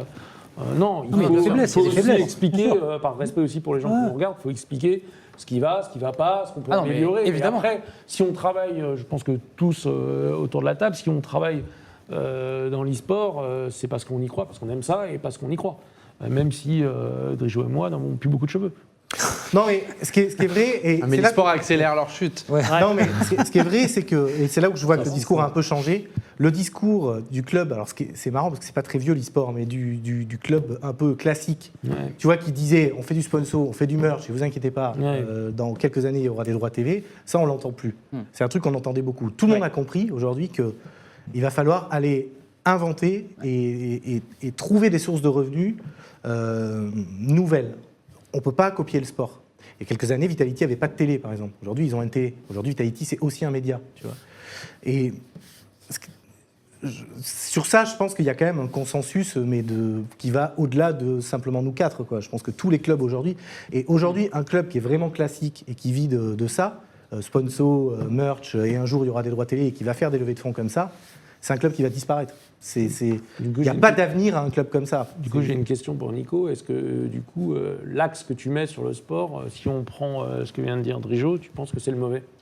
Comment ça ? Ah, ça, tu parles de performance, là ? Non, je parle de fait que Drijo vient de dire on ne peut pas copier le modèle du sport. En fait, le fait que Vitality s'inspire beaucoup du monde du sport, en tout cas. Est-ce que tu inclus le trading de joueurs, par exemple, là-dedans ? Si on parle là-dessus, on va repartir pour 1 heure. En fait, mais on a dit qu'on je vais essayer de répondre à ta question. Mais ça fait partie du sujet. Et rebondir sur ce que dit Jean. Il y a des très bonnes produit. choses dans le sport qu'on pense qu'il faut répliquer et d'autres qui ne nous intéressent pas, qu'on va essayer de pas répliquer. C'est un peu basique comme réponse, mais on ne peut pas répliquer stricto sensu. Le trading fait partie des bonnes choses ou des On ne peut mauvaises pas choses répliquer de manière exacte les modèles du sport parce qu'en effet, on n'a pas le ticketing, on n'a pas les droits ou on a beaucoup moins. Donc si tu le répliques et qu'il y a un énorme trou de la moitié de tes revenus, ça ne marche pas. Donc par définition. Ce qu'on peut Et puis répliquer. qui sont nuls dans le sport aussi. Parce que alors moi j'ai eu quelques contacts avec des clubs sportifs au niveau du sponsoring, c'est des nuls. Ça dépend Ils qui. sont- oh, Non, les top clubs, ok, à c'est part pas nul. PSG, ok. Oui. Le reste, Oui, Mais parce que là, c'est marrant, c'est que dans l'histoire, on est beaucoup plus Donc, pas toujours structuré le que pas mal de clubs qui ne sont pas les top clubs. Parce qu'ils ont des modèles anciens et qui ne sont pas renouvelés. mais en fait, il y a c'est rien, pourquoi ils activent pas, l'argent ils des ont droits. modèle et Non, des mais offres. l'argent des droits. Mais c'est pour ça que je dis qu'il y a une L'argent carte à des jouer droits pour le tombe sport. tous les ans. Voilà, Ça c'est leur ça. suffit. ouais. Quand tu as le Père Noël qui arrive tous les ans avec plein d'argent, mais c'est normal, on serait pareil, je pense sincèrement. Quand le Père Noël t'amène 200 millions tous les ans et que tout roule, tu te poses pas tellement de questions de comment je me réinvente. Et pourtant, il y a des questions qui se posent parce qu'on a cette. Parce que le Père Noël, il vient un peu là, moins en là, ce là, moment il dans y a les cette droits. fameuse- dans il y les a cette droits fameuse médias. fermée. Mais européenne. souviens-toi, ce qu'on s'était dit aussi, c'est que si OG, on a su aller plus tôt que les autres sur ces nouveaux modèles de revenus, c'est parce qu'on n'a pas levé d'argent et qu'il fallait gagner de t'as l'argent trouvé autrement, différemment. Différemment. Et alors du coup, est-ce que tu considères le trading comme une bonne chose à prendre du sport? Ça dépend de quel sport, parce qu'en NBA, tu n'as pas de transfert fee, et tu as des transferts. Mais bon, c'est un système très américain. Les joueurs quasiment appartiennent à la ligue, ils ne décident pas d'où Mais ils la vont. LEC, c'est Ça pas nous un paraît système assez très américain. Oui, mais ça nous paraît impensable dans le droit européen et la liberté du travailleur, quoi. Mais donc le trading, si tu prends le modèle du foot, non, il n'est pas très simple. Parce que qu'est-ce que ça crée au final? C'est des investissements énormes pour les clubs et des bulles spéculatives, c'est pas très intéressant. non. Ouais, juste on est si quand je peux me permettre là-dessus, quand même, Romain. le trading, pour certains clubs, ça finance la formation aussi. Par Donc, on a un contre, problème le trading, de si t'es un formation club aujourd'hui. formateur, Donc, est aujourd'hui, intéressant. voilà, Une tu n'auras pas un stratégie AG économique. Auxerre, tu n'auras pas un Olympique Lyonnais qui aujourd'hui performe beaucoup là-dessus. Donc ça monte quand même dans les ça va pas revenus. être réglementé. Oui, voilà. Non, mais après, On sait très bien que. Mais toi, t'es un grand pessimiste, que tu penses qu'on peut pas faire de mesures de Non, contrôle je des suis pas coûts, qu'on pessimiste. peut réglementer. Mais tu vois, Il est c'est que toi, observateur. vous êtes très optimiste, limite un peu BA. Quoi, tu vois. Alors Non, oui, mais non, c'est sur faux. les sujets T'es de en train de me moi dire- j'essaye de bosser avec d'autres équipes et Riot pour que ça bouge. T'es en train de Toi me t'es dire. là sur ton siège, donc Non. moi je sais, j'essaye. Voilà. T'es en train de me dire que le trading, il faut. Enfin, c'est vraiment. C'est Yaka Faucon, quoi. Mais j'ai rien Bah, dit on- de tel. J'ai dit que le trading peut être un modèle pour des clubs formateurs. Mais moi je pense que c'est pas extrêmement Moi, simple. je pense que le trading va pas du tout payer la formation et que ça va alimenter encore la bulle, mais c'est pas la bulle, l'augmentation Peut-être. des investissements et qu'on va encore s'éloigner encore plus de. Mais en tout cas, juste ce pessimisme-là, en tout cas les faits le démentent puisque la LEC, l'augmentation des salaires, c'est extrêmement ralenti. Donc c'est plutôt un indicateur qui va dans l'autre sens. Souviens-toi, je ne sais pas si tu avais vu l'émission que vous aviez fait avec, il y avait un agent de joueur Oui, sur le transfert. sur les. Ah oui, j'étais pas. C'était là, sur le d'ailleurs. transfert, t'étais pas invité. Et j'étais pas invité. Dommage, mais. On va pas t'inviter à chaque fois. Non. Ah ouais, pour c'est venir vrai. là, donc. Mais- On l'invite bien pour parler de LoL. Ouais. Ouais. Mais on parle pas du jeu, donc non, on serait à égalité. Ah, je sais pas. Mais pour le coup, ce qu'avait dit l'agent, tu te souviens, vous aviez parlé de salary cap. Il avait dit, bah non, le salary cap, Oui. je suis pas sûr que l'écosystème soit mieux, Évidemment, etc. et Attends, plus c'est mais non, régulé, moins il mais va non, gagner d'argent. il n'a pas intérêt, bien sûr. effectivement, Il peut à créer ce qu'il y ait un un salary semblable. cap, puisque ça génère une augmentation de salaire et il vit des transferts. Et de la même façon, Bah oui. là où je suis d'accord avec Drijo, c'est que le trading va coûter une fortune aux joueurs. Et d'ailleurs, les quelques au club, oui. au club, Les pardon. joueurs, non, l'inverse. Au club. Et quand tu discutes avec des gens du foot, ils te disent, mais surtout, ne faites pas de trading dans l'e-sport. C'est catastrophique, en fait. Ouais, mais il faut que du coup qu'on adapte les modèles aussi, quoi. Ça passe que par une régulation au niveau de ta ligue. Ouais. Donc la On revient sur la régulation de la C'est ligue. le fameux salary cap. c'est ce genre de encore choses. non, pas que, pas que. parce que tu Ça peux peut avoir passer par là. Ça quoi. fait partie des éléments sur lesquels tu trading, peux influer dans les règles de la ligue. Romain. Ouais, le trading, tu dis ça, mais aujourd'hui, le championnat de France, la Ligue 1, qui est la Ligue des talents, qui se revendique comme ça, elle s'écroule demain s'il n'y a plus de trading. C'est-à-dire que 60% quasiment des fins de budget, la fin d'année, sont basés là-dessus. Donc, Oui, mais parce qu'ils sont nuls. parce qu'ils sont bons formateurs, la qualité de la formation à la française. Eh oui, mais ils ont investi dedans et aujourd'hui, ils peuvent exporter tout ça. Moi, je pense qu'il faut investir dans la formation. Pour investir dans la formation, le trading peut être une solution, pas la seule, je suis d'accord. Pas un trading sauvage, pas un trading. Mais aujourd'hui, je vois mal comment tu vas inciter des joueurs, des clubs à investir sur de la formation. Là, je parle vraiment des joueurs amateurs en dessous de la LFL, en dessous, voilà, toutes les ligues.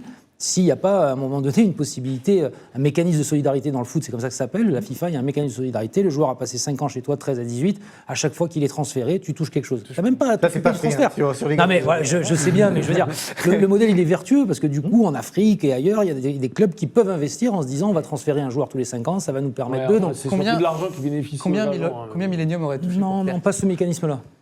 Ah putain, c'est vrai, ouais. Ah bah, le dernier transfert. Ils auraient touché du blé. Ils auraient touché. Bah oui, ça aurait été pour Webedia, du coup. Ah ouais, c'est une revanche sur la vie. Ouais, c'est vrai. Ah, ça aurait été pour Webedia. Non, mais quand je parle de salary cap, c'est à la NBA où tu n'as pas de transfert parce que les clubs ont des budgets. Tu peux avoir ce système-là sans ça. Enfin, c'est deux choses qui marchent ensemble dans le cas de la NBA. Mais c'est deux choses séparées. Pas confondre. Donc pas de trading a priori pour la plupart, sauf quelques-uns, notamment pour l'argument de la formation, à voir ce que ça va donner. Enfin, pour on peut dire pas de trading. Dans les faits, il y a du trading. Moi, je veux acheter un joueur, je vais Donc, t'offrir de le payer. exacerbée. Donc, que j'aime ou pas ça. Pas au niveau Et ceux qui ont à vendre des joueurs, ils essaient de les vendre le plus cher possible, quoi. Et puis même maintenant, Et il y aurait toute une émission dédiée à faire sur le cadre légal de ce trading aussi. Ah, mais parce qu'en France, Ça a été proposé en France, par Xavier, je crois. je ne sais pas comment ça se fait, mais ça se fait. C'est ce que j'allais dire. La clause légale, je la connais pas. C'est ce qu'on va faire, mais même maintenant, les clubs qui ont des talents, les verrouillent sur 2 ou 3 ans. Non, mais justement, là, Non, mais verrouille. Avec quel contrat Pas les verrouilles, mais oui, mais enfin. Avec quel contrat? Non, mais on est d'accord. Ok. Mais avec pour but de récupérer de la thune Moi, sur du trading. je te dis, aujourd'hui, tes joueurs en France, tu as un contrat avec un club, il n'y a aucun juge, magistrat, ce que tu veux, Oui, il a raison, qui dira tu devais, t'étais verrouillé, t'étais pas libre de partir jouer ailleurs. Aujourd'hui, un joueur qui joue chez Carmine, s'il veut partir chez Solari, il n'y a rien qui l'en empêche. Bah non, rien. Le Même cadre si- légal. même s'ils ont le CDD, même s'ils ont contrat pas ne le CDD, l'empêchera pas de le faire. Je prends Mais Carmine qu'est-ce Solari. qu'il y a de plus Mais contraignant là, en on France? part, Attends, qu'est-ce qu'il y a de plus contraignant Mais là, en France? on sort du sujet. Dans le rapport joueur... Mais si, on parlait du trading, c'est de ta faute. Donc, qu'est-ce qu'il y a de plus contraignant en France qu'un contrat de travail? Bon, bah, un contrat de travail, ça se brise. J'envoie une lettre, la lettre recommandée, c'est réglé. Et derrière, je peux payer une clause de non-concurrence et tout, mais ça se paye. Enfin, c'est hyper délicat. Moi, et encore, c'est pas des trucs que je maîtrise hyper bien. Il faudrait inviter l'autre Sébastien de chez nous.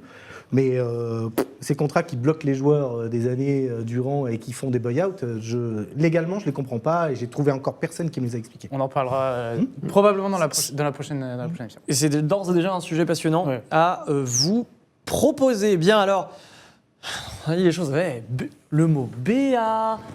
Non, c'est mignon. Attends, non, BA, mais c'est pas pour bien. te dire, parce que tu sais, dans le chat, on s'attend à des insultes, voilà. Mais attends, dans ta hyper tronche, cordial. quoi. Ouais, Ouais, on l'a dit au départ. En Et plus, c'est ça, là mais c'est le dans ce Covid, qu'on donc peut ça avoir. fait longtemps qu'on n'a pas pu discuter, mais ouais. on se croise en LAN ou machin, c'est des Mais c'est ça discussions. qui est qu'on a intéressant. ensemble. Mais même avant, vous êtes tous arrivés un quart d'heure en avance. Oui, oui, Ouais, c'est des ouais. trucs, C'est que du coup, si pourquoi. vous cherchez des insultes plutôt intéressantes, pas trop utilisées, cette émission est la meilleure qui soit. Parce que là, vous avez le mot BA. BA et tout. Enfin, franchement, excellent. Ça vous fera votre carnet de vocabulaire. Ah, mais en même temps, la Ouais. moyenne d'âge, je suis désolé. hein. Ouais. Tu deviens désagréable. Bah, Bah, elle est c'est pas moi qui l'ai dit. 4 fois supérieure à celle de l'e-sport. Elle est ce qu'elle est. Voilà. Elle est ce qu'elle est. Écoute, on est mature. Vous êtes mature, c'est vrai. Très très mature. Mais vous savez, c'est aussi pour ça qu'on les invite.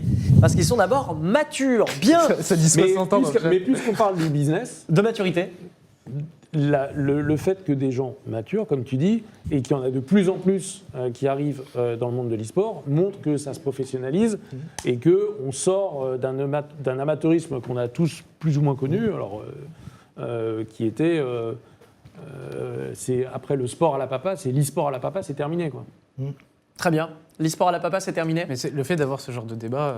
Ah oui. Ça, je sais pas. Après, on verra Non, mais- si nos amis viewers ont apprécié ou pas, quoi.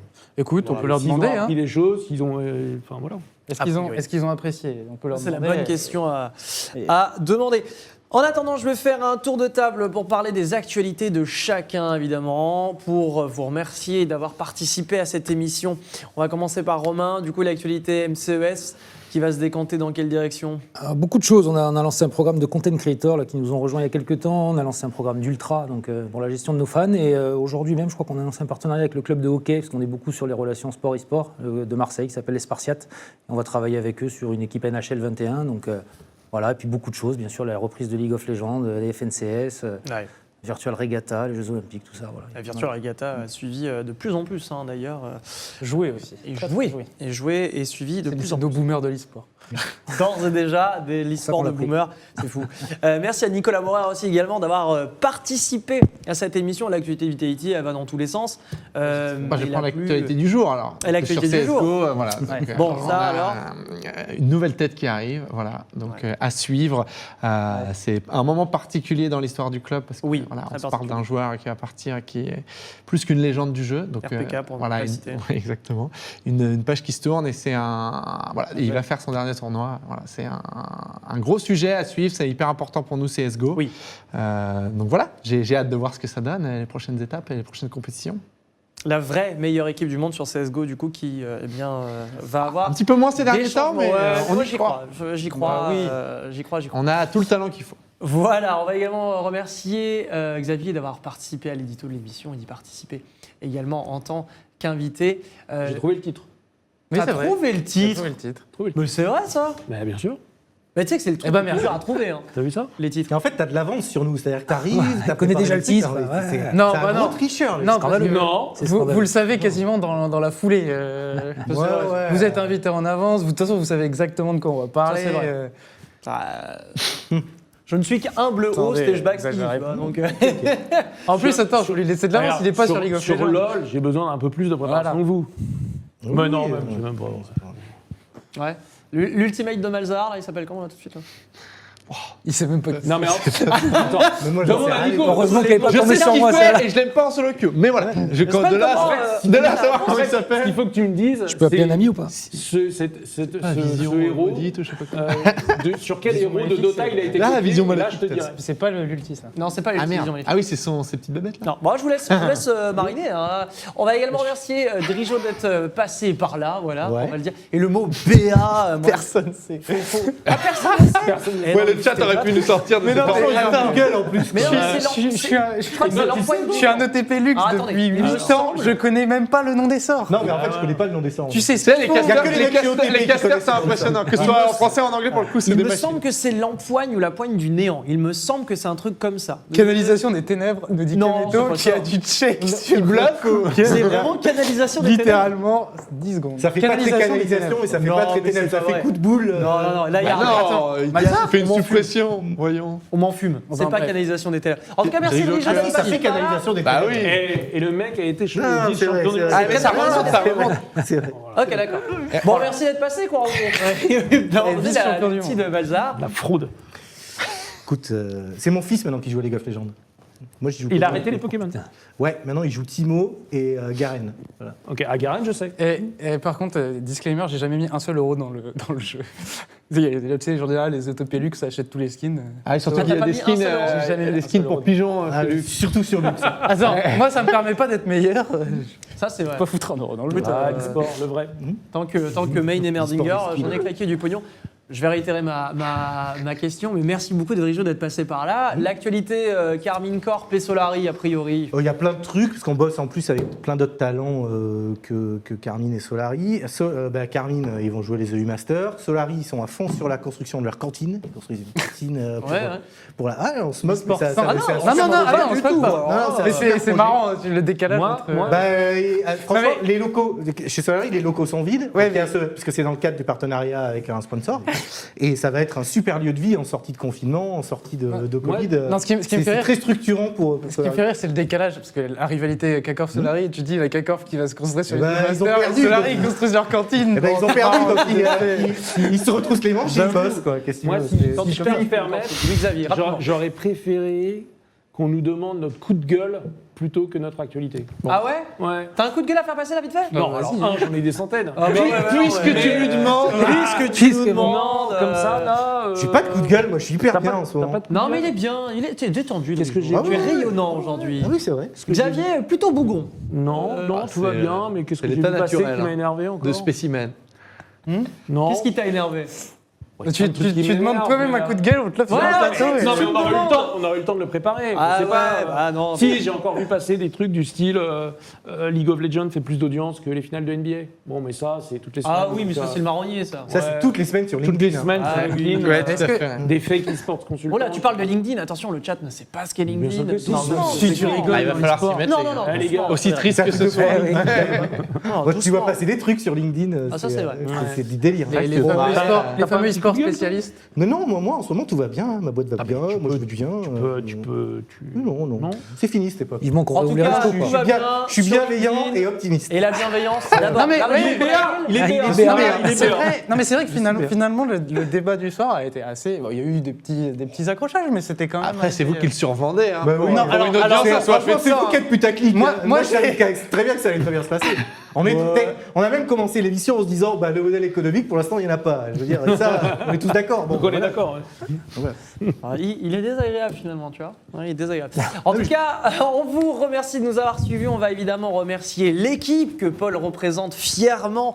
Gozulting pour la technique, la régie, bref, toutes ces jolies caméras que vous voyez disposées un peu partout. C'est grâce à eux et Gaming Campus pour le sponsoring de cette émission. C'était un vrai plaisir de vous avoir ce soir pour cette nouvelle émission de l'équipe e-sport. Et merci également aux invités de nous avoir suivis. On espère que vous avez appris des choses et vous êtes régalés autant que nous. D'ici là et au mois prochain, on vous souhaite une excellente soirée sur l'équipe. Au revoir, équipe.